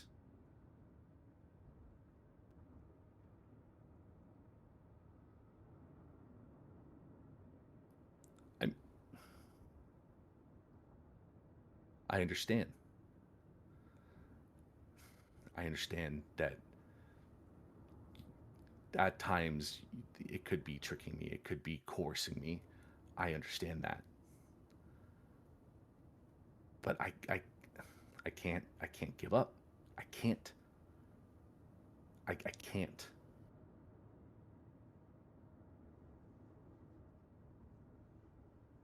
It's not giving up. It's accepting. There's nothing to give up. The fight is lost.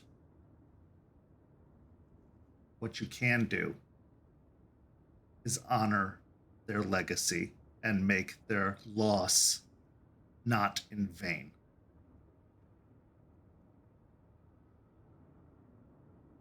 The situation is very, what is it they say? Ohio?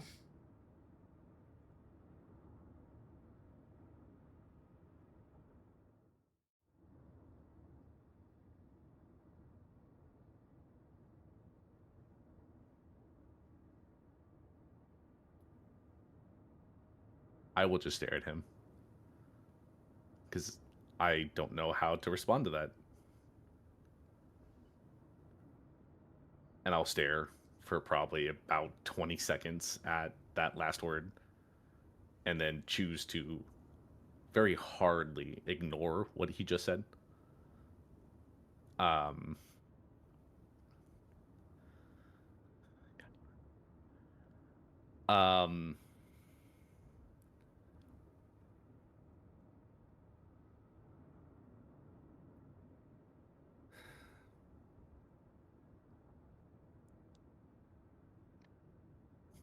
to me, it feels like giving up. Because if I don't follow through, if I don't succeed, then what was it all for? I just spent a year and a half caring for him, trying to find solutions, lying to everyone I know. And what all that effort is just wasted. No. It's not wasted. You have a good heart, Raymond. You want to leave no man behind. It's your training. It's what's been bred into you since the day you were born. That is the burden of leadership. But a good leader knows when the fight is over.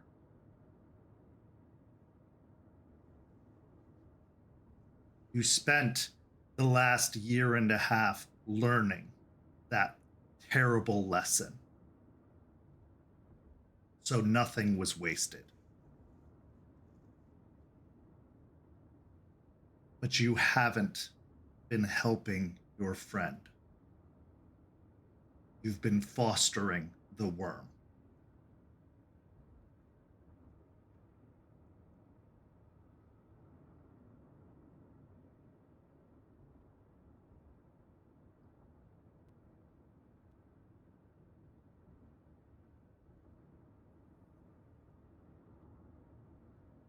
So what am I supposed to do?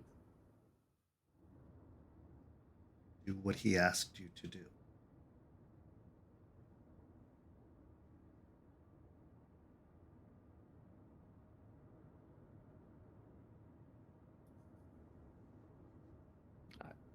I don't know if I can do that. I don't know if that's something I can do or decide. And share the burden.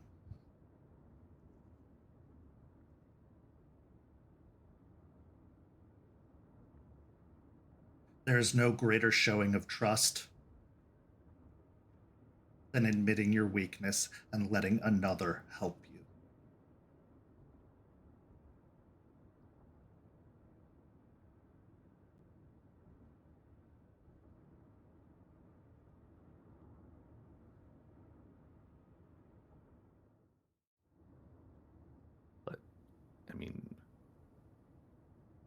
Would they even understand? Surprisingly, yes. They all fight their own battles, Raymond, and some of them are as bad, if not worse, than yours.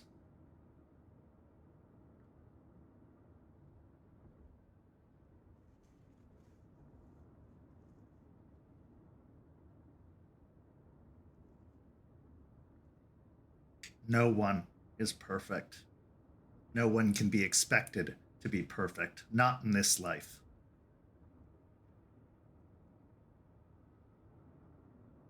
And this is not going to be the last sacrifice you'll have to make.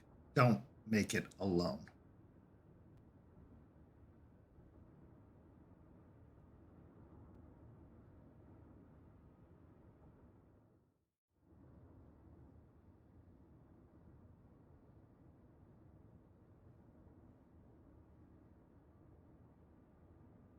I don't know. You do know. You just don't want to accept it.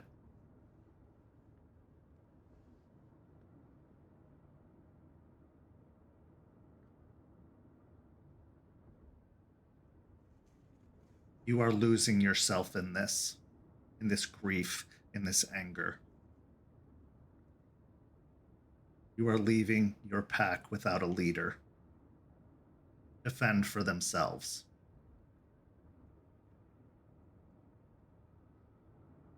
You can't only show up when you're supposed to.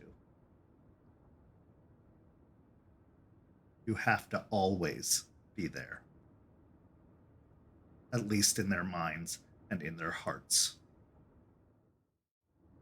You want them to respect you? Show them. Tell them. Let them help you. Or continue to drift until eventually that bond breaks. Whether by force, like being distracted in a very important moment, as you said yourself, or because they lose the ability to trust you.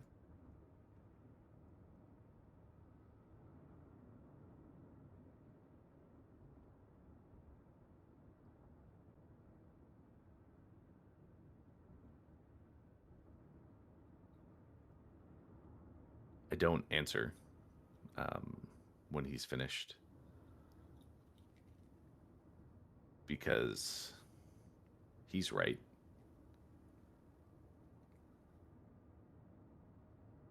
I mean, I should have told them sooner. I could have gotten more help. I could have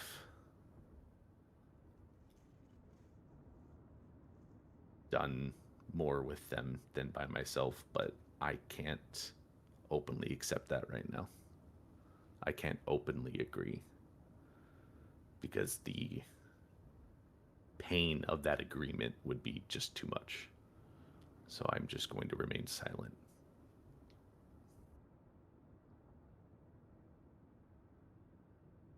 Charles allows the silence as he returns to focusing on driving. After a while, roll me a wits and awareness. Is it sight-based? Yes.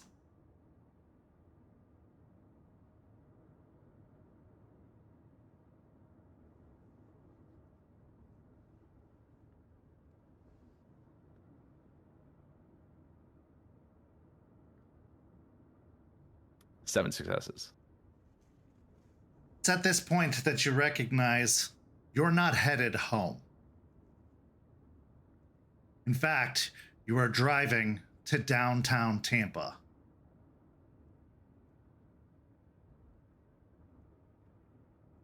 Where the border of the kindred territory meets the rest of the world is where Charles pulls into a parking lot and stops the car.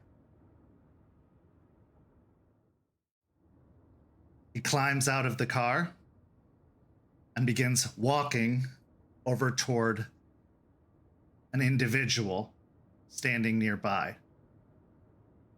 The individual has a hoodie on with the hood drawn very far over their face.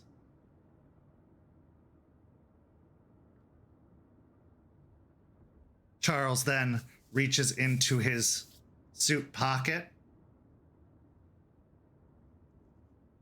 pulls out an envelope, and passes it to them. They exchange a few more words, and then Charles returns to the car.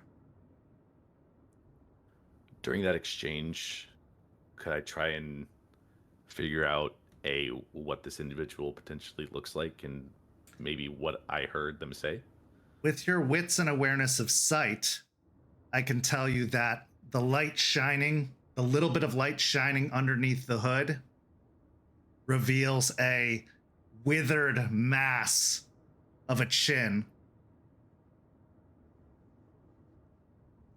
Almost a disgusting, ugly lower half of a face. As for hearing the words, you were unable to pick up the conversation.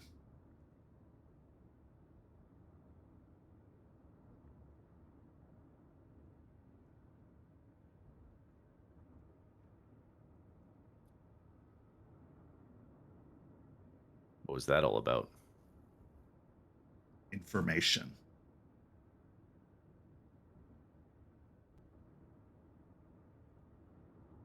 We may not be able to see what's going on in those borders, but there are others that do. And with enough incentive, they will tell you.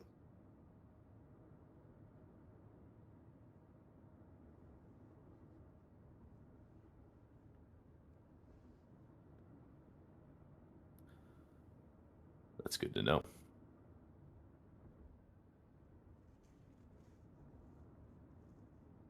Sometimes we have to make compromises. But in the long term, I know which side I'm fighting for. And I'll do what needs to be done to get victory.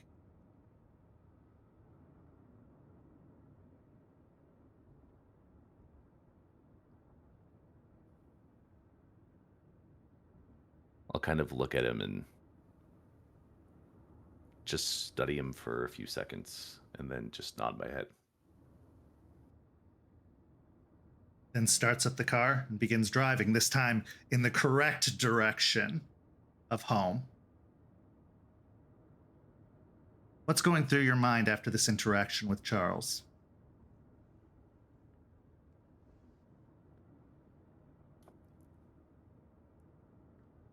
I know from my previous conversation with Charles that he's very direct and doesn't hold back when he's talking, no matter what the topic is.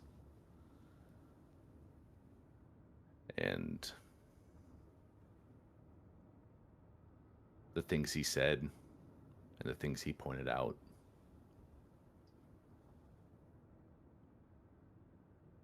like I said before, he's not wrong. And there's always been a little voice in the back of my head saying what he's saying exactly now. But I don't want to listen to it. But maybe it's gotten to the point where I actually have to listen and follow through.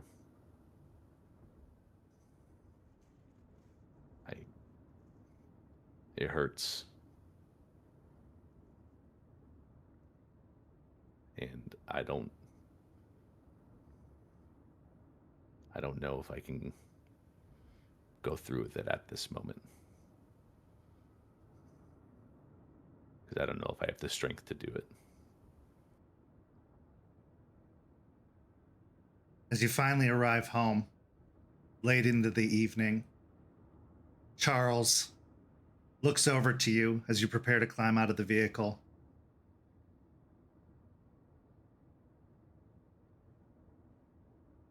One of their city went missing about 6 months ago. A gangrel by the name of Benjamin Forbes. He worked as a security guard at the fairgrounds.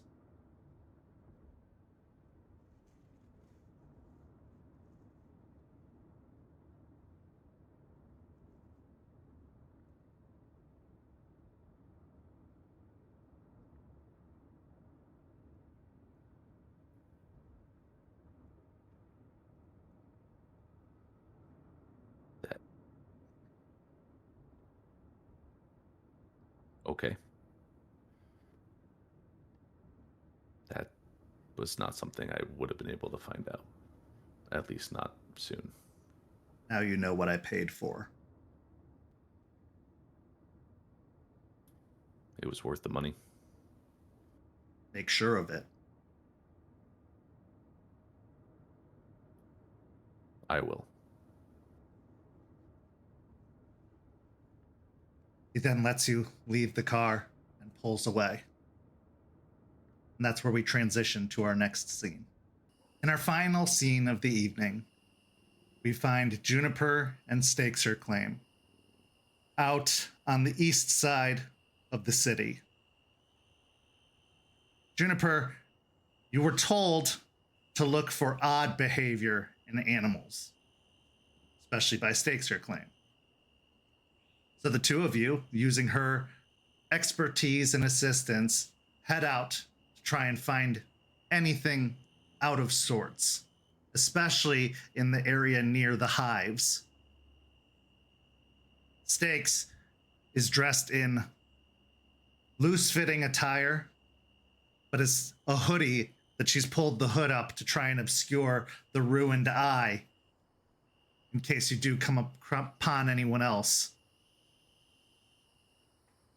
As the two of you move around the area, alternating between Lupus and Hamid form,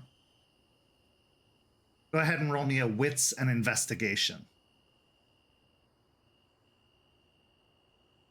What is my rage at? Your rage is going to be at, we'll say a 2 as you're going into this.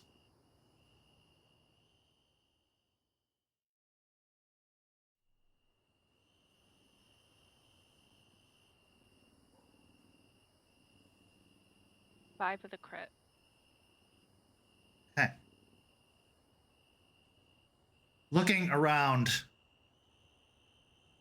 it takes a while for you to pick up anything out of sorts, but eventually something does catch your eye as you look up to the sky and you see a flock of birds moving in a very purposeful way.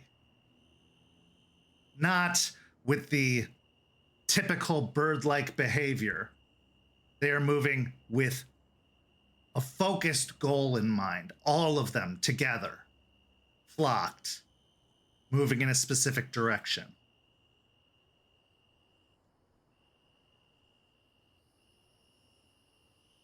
I do a little to Stakes, but don't say anything more, and wait for her to look at me before I point up at the birds.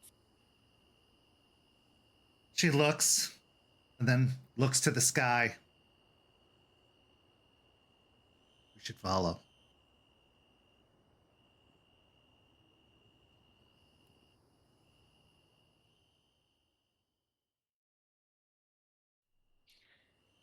I nod my head and turn into Lupus form to follow the birds. Following your lead, Stakes also shifts into Lupus form. And as the two of you follow the track of the birds, give me a dexterity and stealth.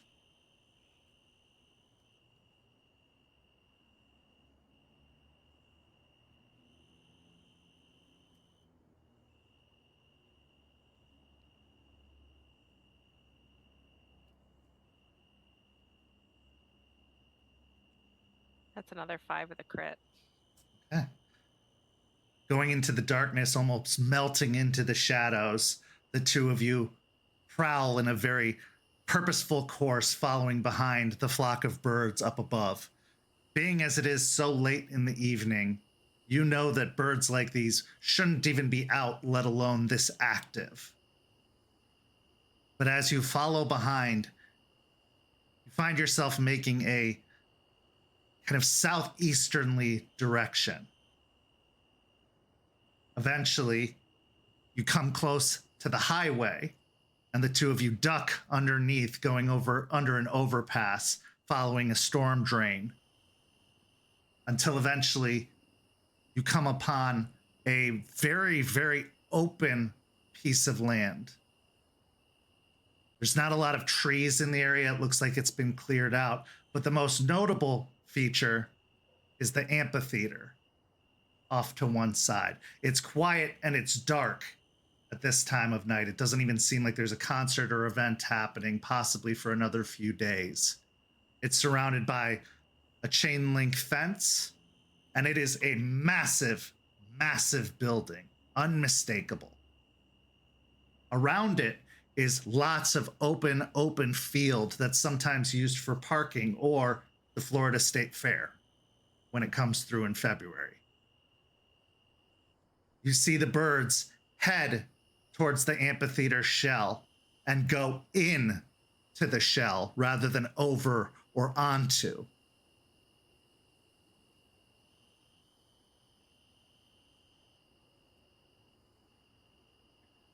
I look over to Stakes and tilt my head sideways with one of my ears flopping down in a questioning manner of whether or not we should go in and investigate closer. Stakes dips her head and starts prowling over towards the chain link fence surrounding the amphitheater. I follow her lead, and I am keeping an eye out for anything that could potentially spot us. Give me a wits and awareness.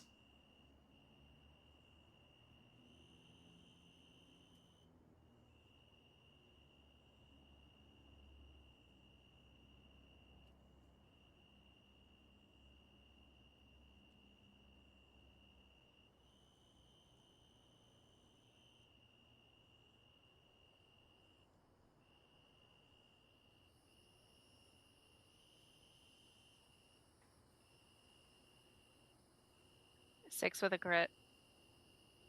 You don't hear anything at first, but the closer you get to the amphitheater, as soon as you reach the fence surrounding, you hear some movement coming from the shell itself. Not the sounds of flapping wings or birds, but dragging, shuffling movements.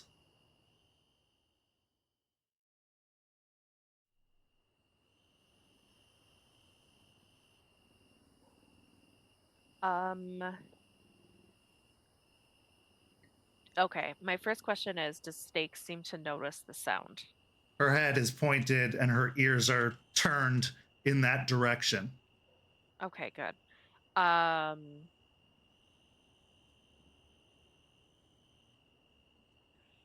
Without wanting to get too much closer, I do want to activate my penumbral senses. Okay. To see to see what exactly is going on here, outside of just my physical sight. Sure. As you call upon the sense, the world blurs momentarily, becoming a photo negative over a photo. Roll me a wits and occult.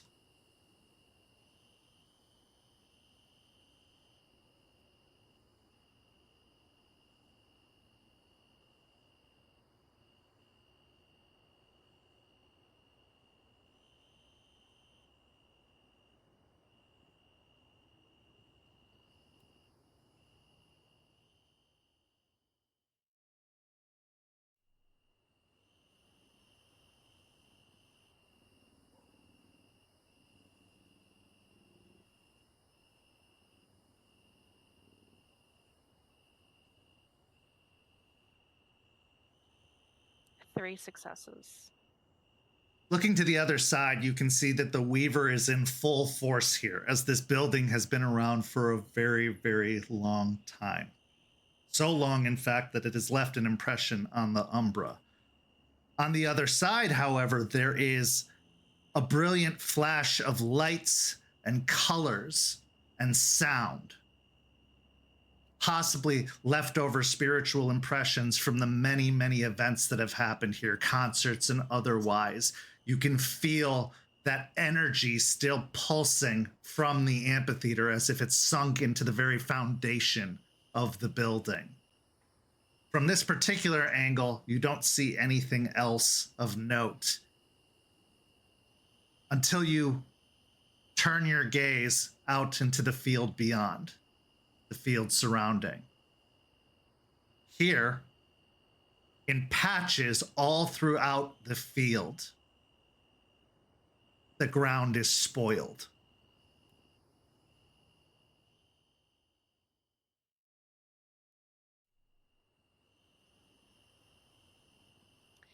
I get Stakes' attention,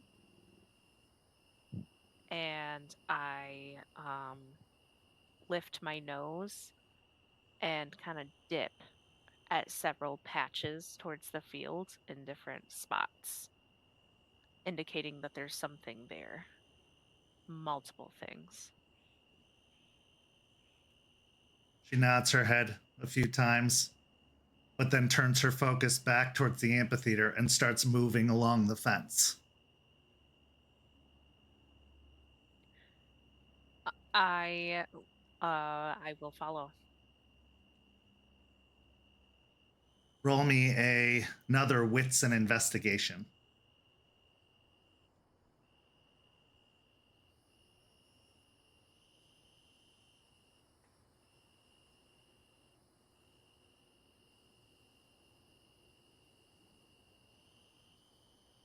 Four successes.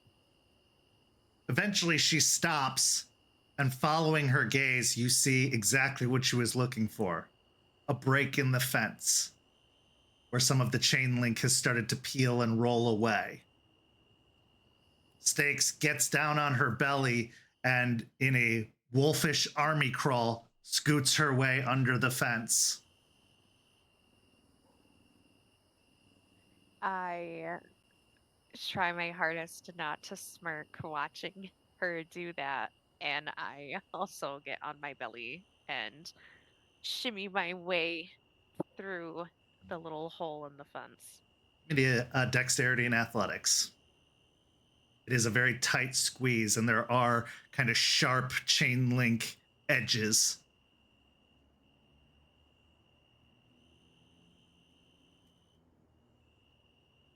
That is 2 successes. You get scratched a little bit by the chain link, taking 1 point of superficial damage, but not enough to make you stop, not enough to cause severe bleeding or anything of the sort, but it definitely is. It hurts a little bit. It's scraped. Is that something that I'll be able to heal as we continue Absolutely. on? Okay. Yeah, if you just make one rage check, you can regenerate it. Okay, I'm going to do that really quick. Well, you'll have to do that in one of your supernatural forms. Is my Yeah. lupus form? Lupus isn't a supernatural form. Ah, yes, right. Yes, indeed. Indubitably, you're right. As Stakes pops up on the other side, she starts moving around up and towards one of the entrances into the amphitheater.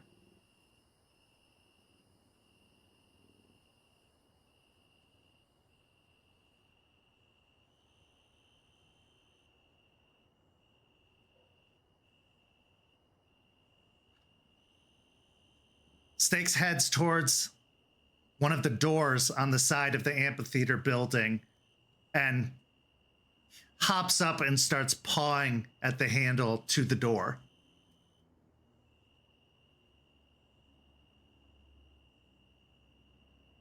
Does she seem to be struggling to get it? At the moment, yes. She, in fact, misses several times. I will sneak up behind her and shift back really quick. And like give her a little reassuring pet before opening the door. She lets out a frustrated whine as she paws up at the ruined side of her face. But as you reach for the door handle and give it a turn, you see that it's locked.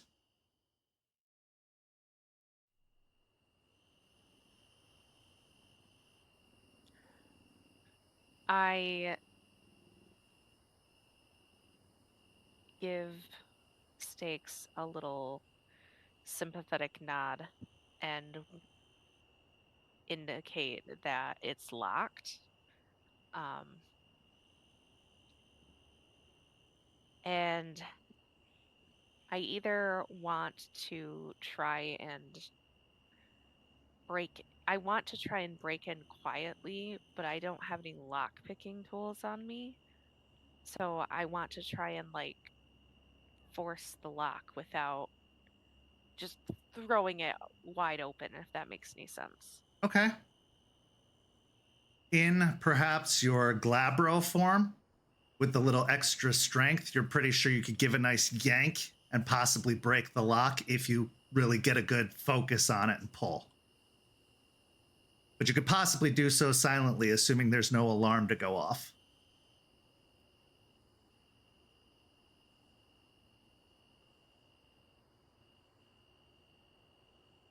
Okay, I will change into Glabro form and do that really quick. Let me do the rage check. I did not pass that, so I go down to 1 rage.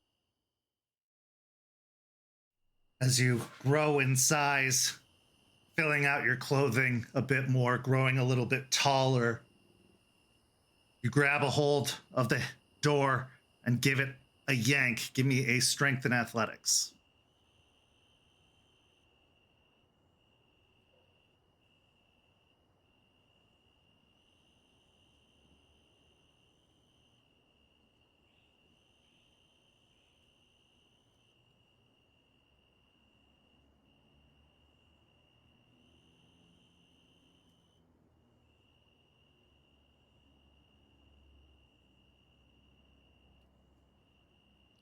That is going to be a whopping 4 successes, but it's a crit. It's good enough. You hear the lock crack and break as you pull the door open. You hear a beep as if a alarm is attached to the door, but it doesn't trigger. The alarm is currently deactivated. It just notified that the door was opened, but nothing, only in the immediate vicinity.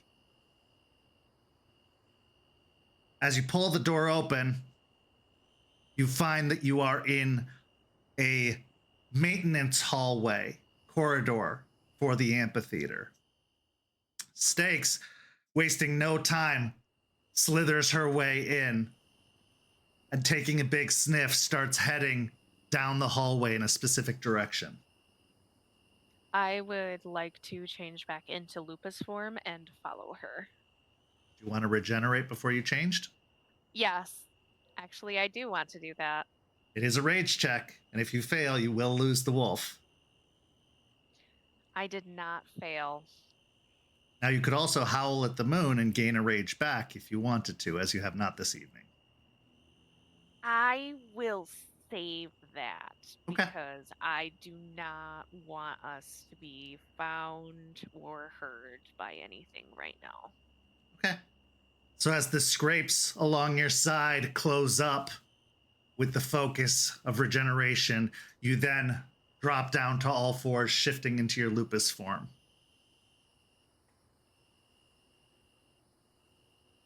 As you follow behind Stakes, you find that she makes a couple of turns before she reaches a stairwell, and she starts prowling up the stairs.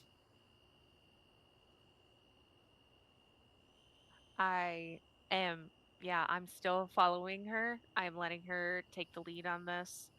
I know that it is good for her, but I'm also still just keeping an eye out on everything and Actually, can I do an insight check on her? See if she's like, calm or if she's nervous or full of anxiety, impatient, etc. Sure. Give me a wits and insight. Actually, because of her shape, give me a wits and animal, Ken.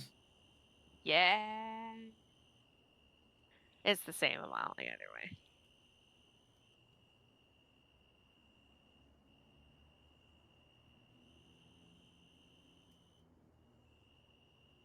Four successes. She is making a beeline. She is focused and intense, and you can tell she's a little bit aggravated by the fact that her hair is standing up a little bit more along her back. She is definitely in a looking for a fight mode.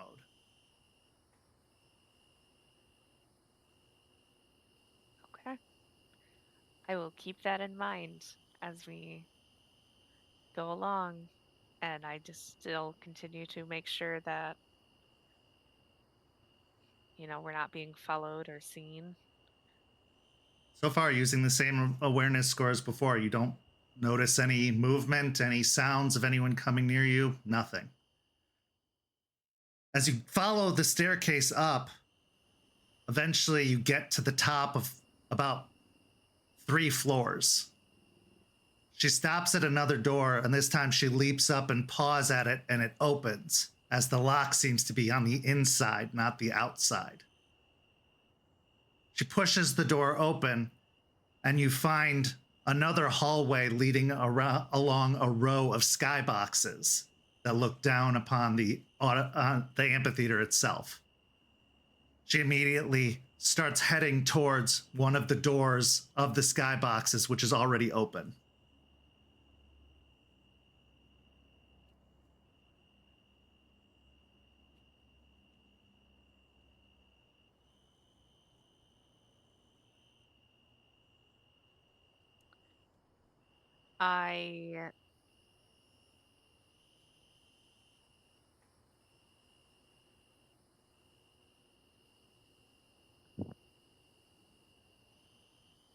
I want to get in front of her and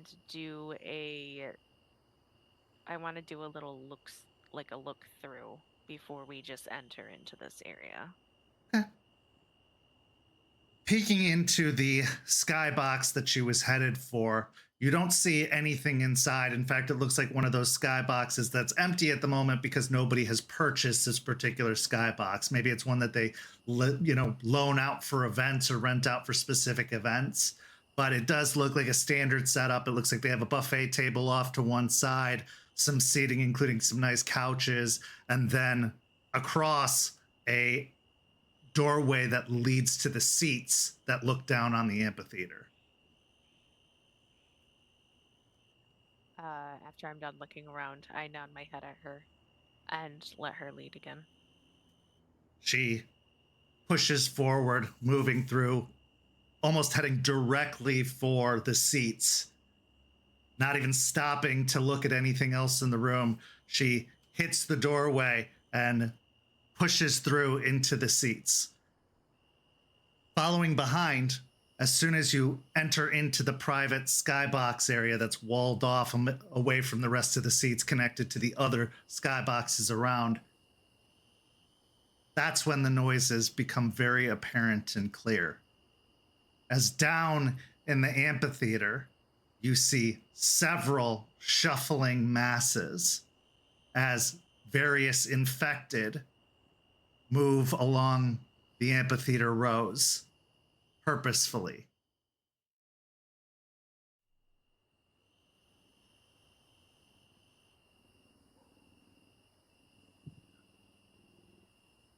I stop and I softly sneeze at her.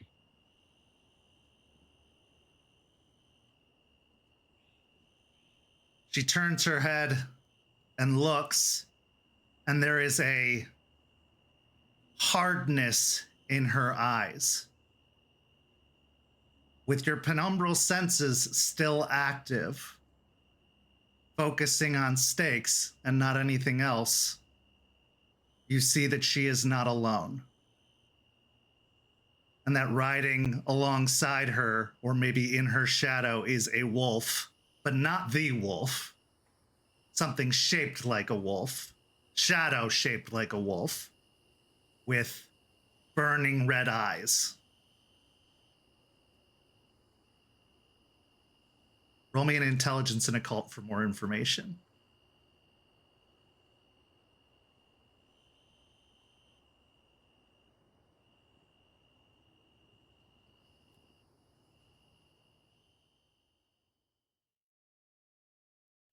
Bro, that's 5 successes of a crit. As you study the shape of the shadow, you notice that there is a rage bane attached to her.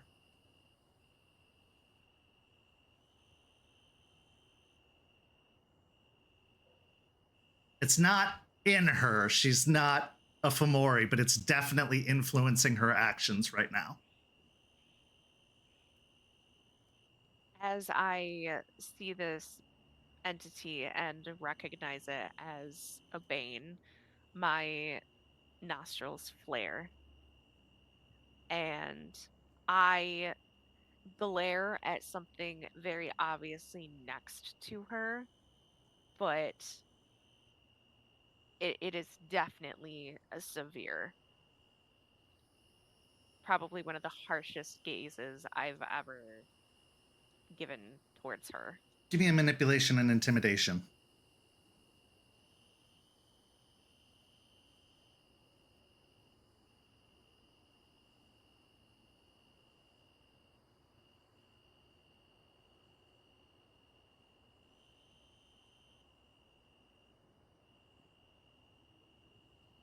That's a whopping 1 success. She ignores you entirely and heads out into the seats. I give a soft growl. You can try to do a charisma and persuasion, but the spirit attached to her does not seem bothered at all by your actions so far.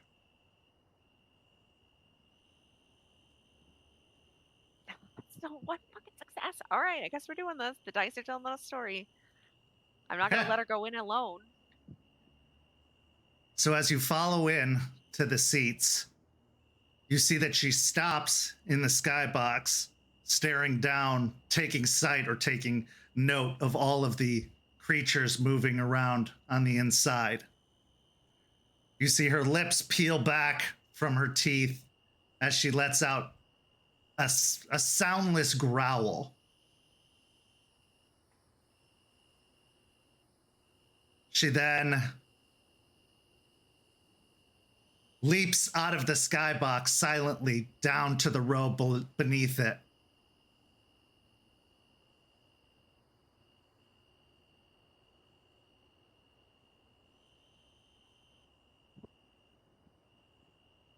And now I know what it feels like.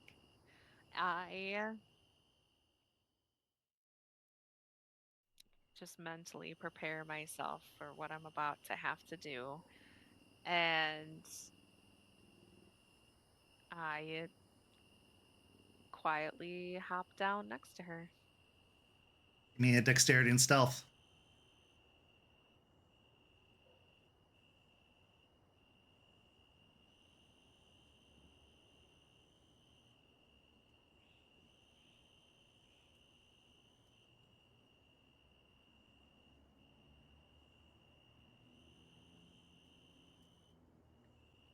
Can I spend a willpower to Mhm. reroll? Thank you.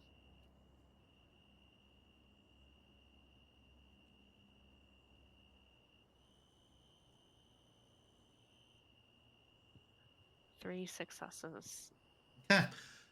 Leaping down below, you do find yourself making a little bit more noise than she did on your landing, but then taking stock of the situation around you, it wasn't loud enough to alert any of the creatures. Stakes then goes towards the stairs that lead down deeper into the amphitheater, down towards the creatures, and starts snaking her way downward.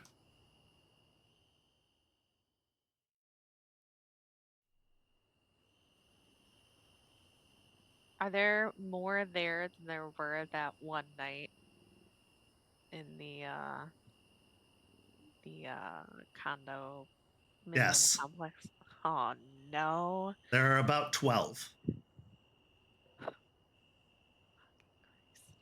of varying shapes too. Some have this like potted plant coming out of their chest. Others are multiple limbs and larger in shape.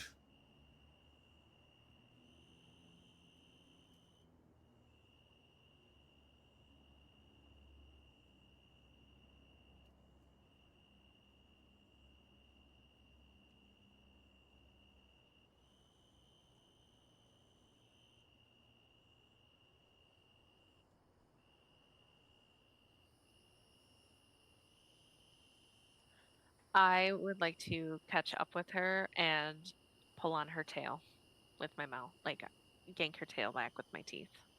Okay. Give me a strength and brawl.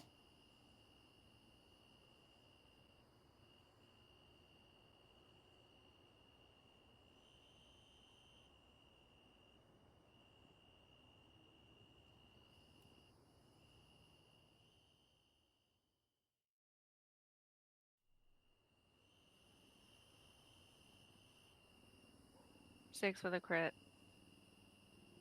Biting down, you get a good grip of her tail and yank, to which she spins around facing you, her eyes full of anger and fury as she just snaps in your direction, not actually making contact or biting down on you, but as like a warning snap. I look at her with all of the softness and love that I feel for her. And I shake my head no at her, and I lick her muzzle. Give me a charisma and persuasion and add an additional die.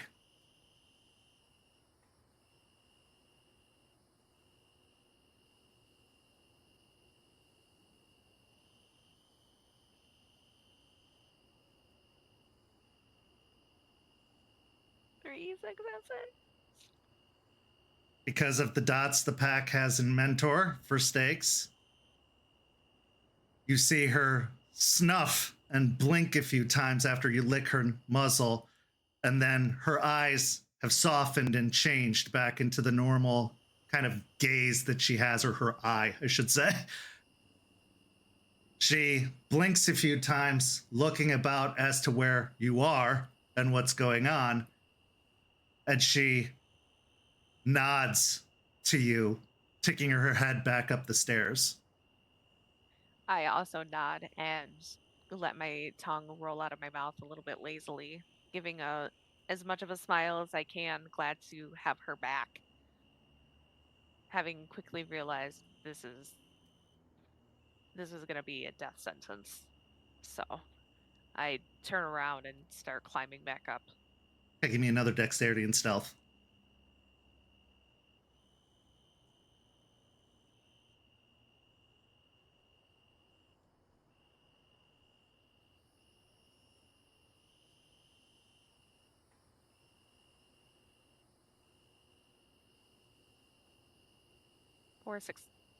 Four successes.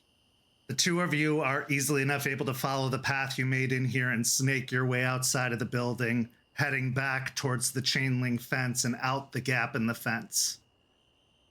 As you're moving out into the field, roll me a dexterity and athletics -2.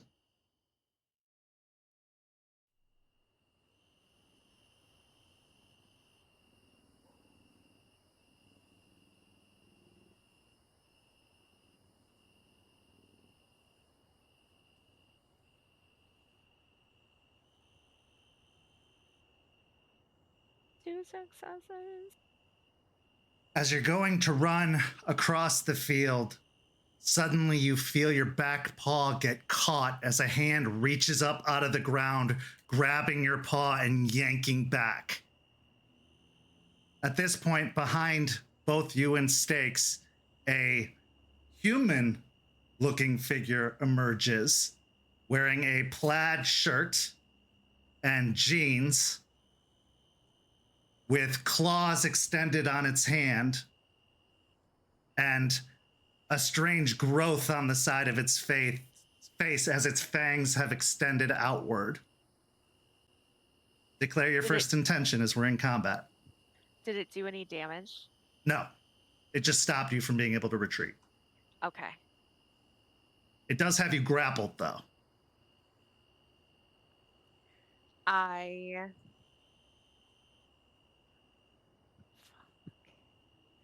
Would I have the opportunity to change into Hispo form and then bite it?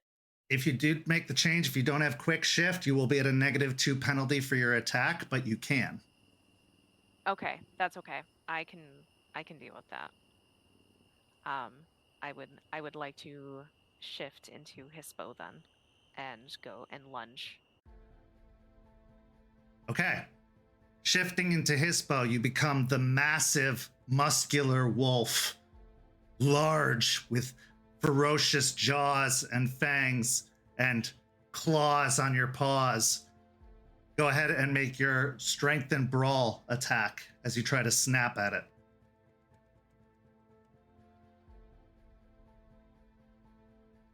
Now, remember, you're at a -2.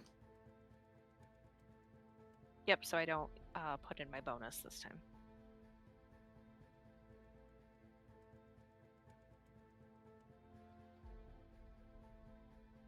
5 with a crit. Okay. As you bite down, you are able to cause him to release his grip on you. He goes to swing with his other hand with the claws, but they manage to just whiff over your head as you bite down, and he pulls back. At this point, Stakes has spun around and also shifted into her Hispo form. You can see that fire returning to her eyes. Or to her eye. Poor girl. Seeing that, I yip at her. I would like to communicate that we need a live specimen. That we can't kill him. We have to bring him back. Okay.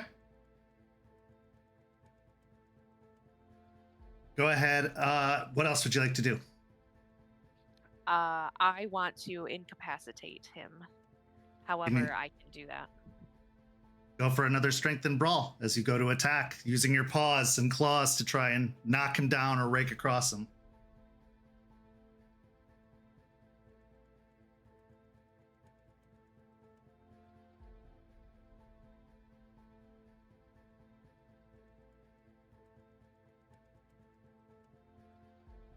Four successes. Okay. As you go to leap and pounce, a burning, stinging sensation hits as he buries both of his claws into your sides and then almost suplexes you back onto the ground, doing 4 points of superficial damage as he smashes you down on the ground. Stakes, who also comes running in, trying to do an attack, gets kicked in the side of the face, causing her to go whirling off.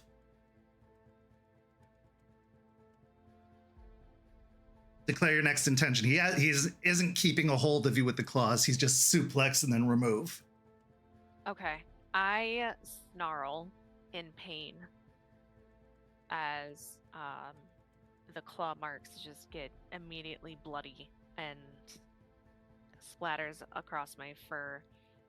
And I would like to. I can regenerate as kind of like a bonus action. Yeah. I'm going to attempt to do that. Okay. Toss a rage. I do pass the rage check. Okay. So you do heal 1 superficial. Yep. Let me do that really quick.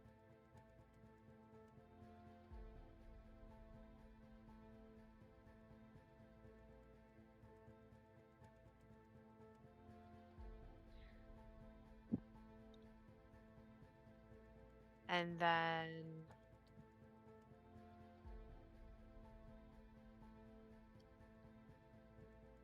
I would like to go in for another strike, and this time I would like to add Raging Strike to it. Okay. Does that count if I specify a bite? Can I still use Raging Strike with that, or? Yeah, I mean, it's just on your next attack. Okay. Okay. I don't So believe use it's the Rage Strike? specifically a claw attack. Okay. So I pass the rage check again for that for Raging Strike, so I get the bonus for it. But yes, I would like to specifically bite to do that extra aggravated damage. Okay. Take the roll. Has my rage gone up at all during this? Yeah. Oh, yeah. Your rage is at a 3 now, or at a 2. Or at a 2 because I went Yeah, down. because you're at 1, so you're at a 2 from taking the damage.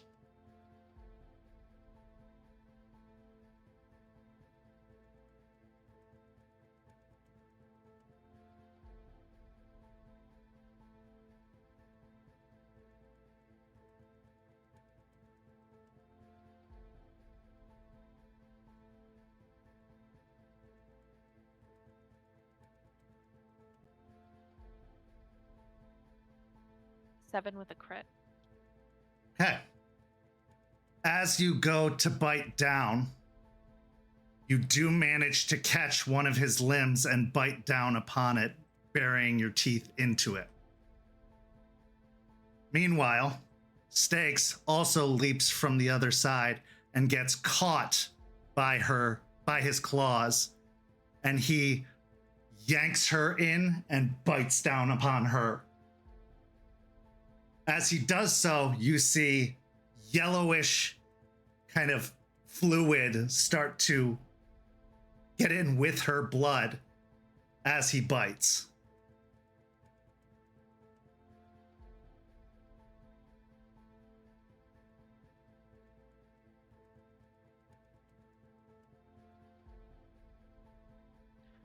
Oh my fucking god.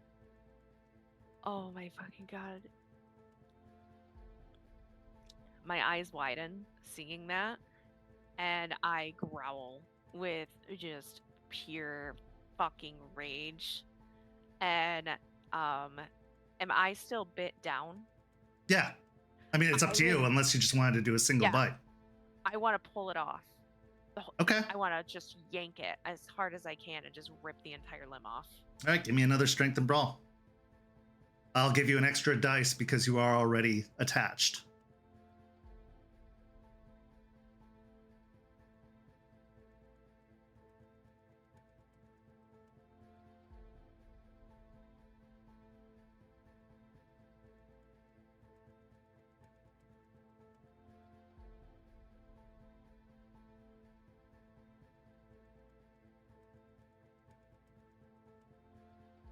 $11 with 2 crits. Easily enough, you tear the arm completely from the socket off of his body. He lets out a shriek of pain as he releases Stakes, chucking her out into the field beyond. She goes quite a distance, as if it's like a football throw. At this point, he, without his arm, starts to turn and run. Absolutely the fuck not. Absolutely the fuck not. I'm on him. This motherfucker is not getting away. So I would like to leap onto him and either go for a leg or go for his other arm.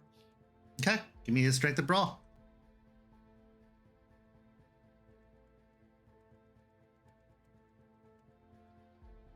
I would like to use Raging Strike with this. Sure.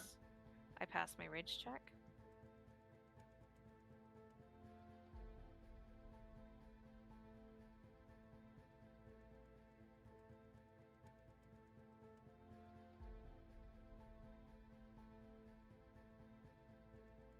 That's another 7 with a crit.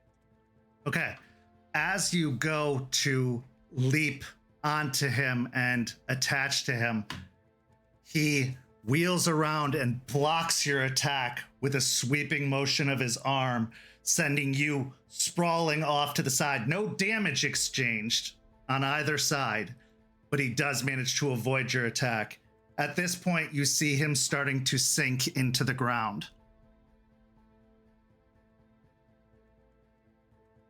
No. No. No. I'm not letting this happen. Absolutely the fuck not.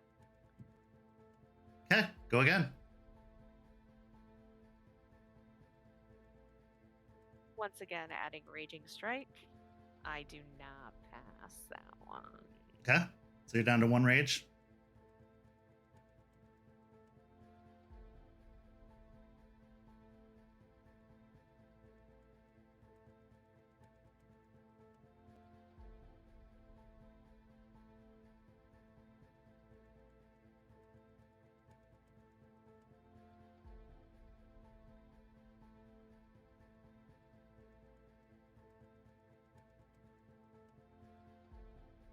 Seven successes.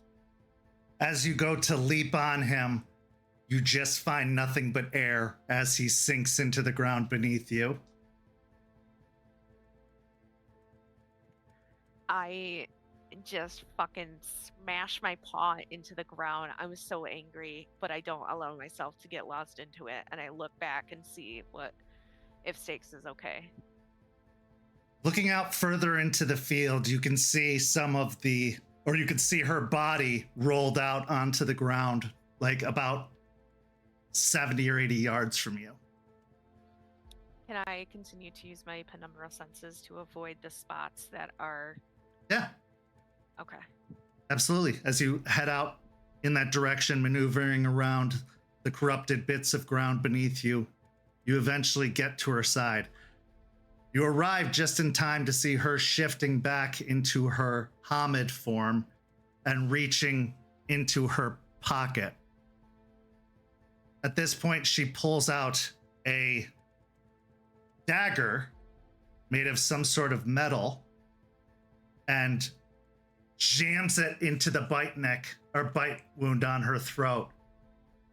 And you can start to see sizzling coming from the bite wound. I help press it in deeper to make sure that all of the toxin gets destroyed. Give me a dexterity and medicine.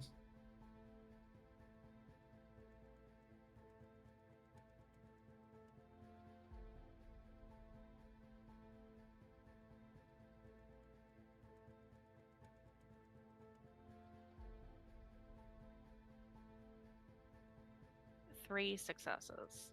Okay. With your assistance, you see the burning, smoking continue for a little bit until it stops. She then yanks the dagger out, and you can see that most of the pointed edge is gone. It's melted down, almost to like a nub of a blade. She then drops back on the ground, panting heavily. The wound is still very gross and disgusting, like it is ripped open flesh, but there doesn't seem to be any traces of the yellow fluid substance there. Would it be possible for her to climb on my back in my Hispo form so that I can get us out of here? Yeah, that would work.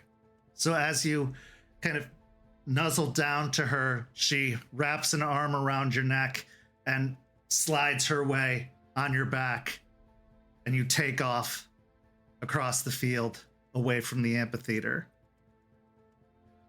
As you do, you hear the sounds of the earth rumbling as from the patches that you had managed to avoid, creatures start to emerge, but they are too slow in their transition to catch up with you as you book it out of the amphitheater and out into the woods beyond. What's going through your mind after this encounter at the amphitheater? Oh shit. Oh fuck. Fuck. Just ruined everything. I just fucked up everything. I shouldn't have let her go in there. Why did I let her go in there? I thought this would be good for her, but here she is losing her goddamn mind and a Bane's fucking attached to her. Are you fucking kidding me? God fucking damn it. Is this what it's like to be a fucking mom? Holy fucking shit. How the tables have fucking tabled. A lot of frustration and anxiety.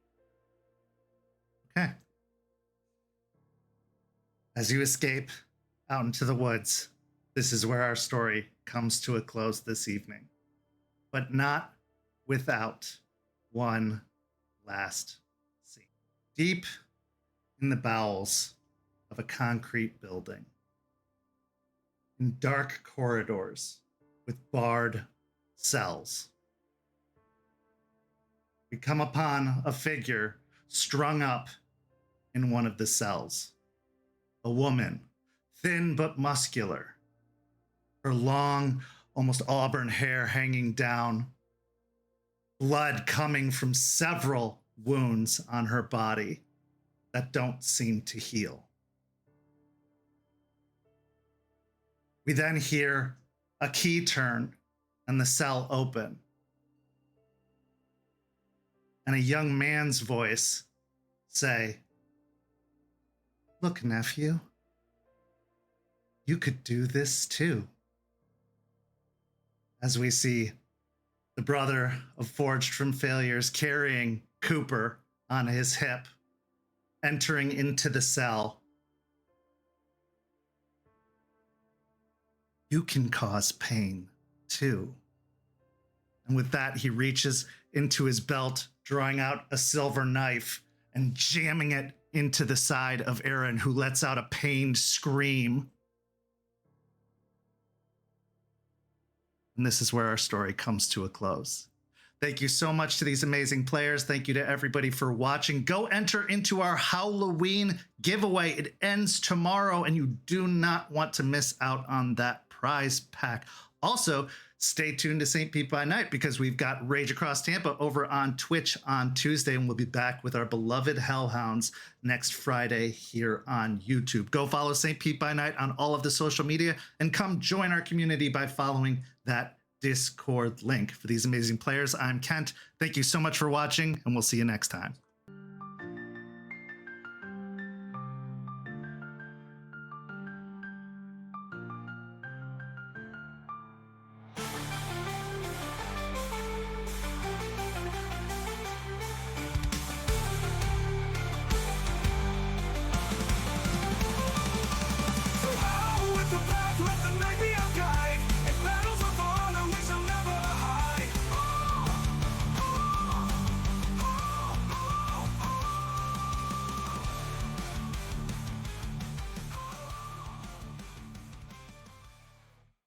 This has been a St. Petersburg by Night production.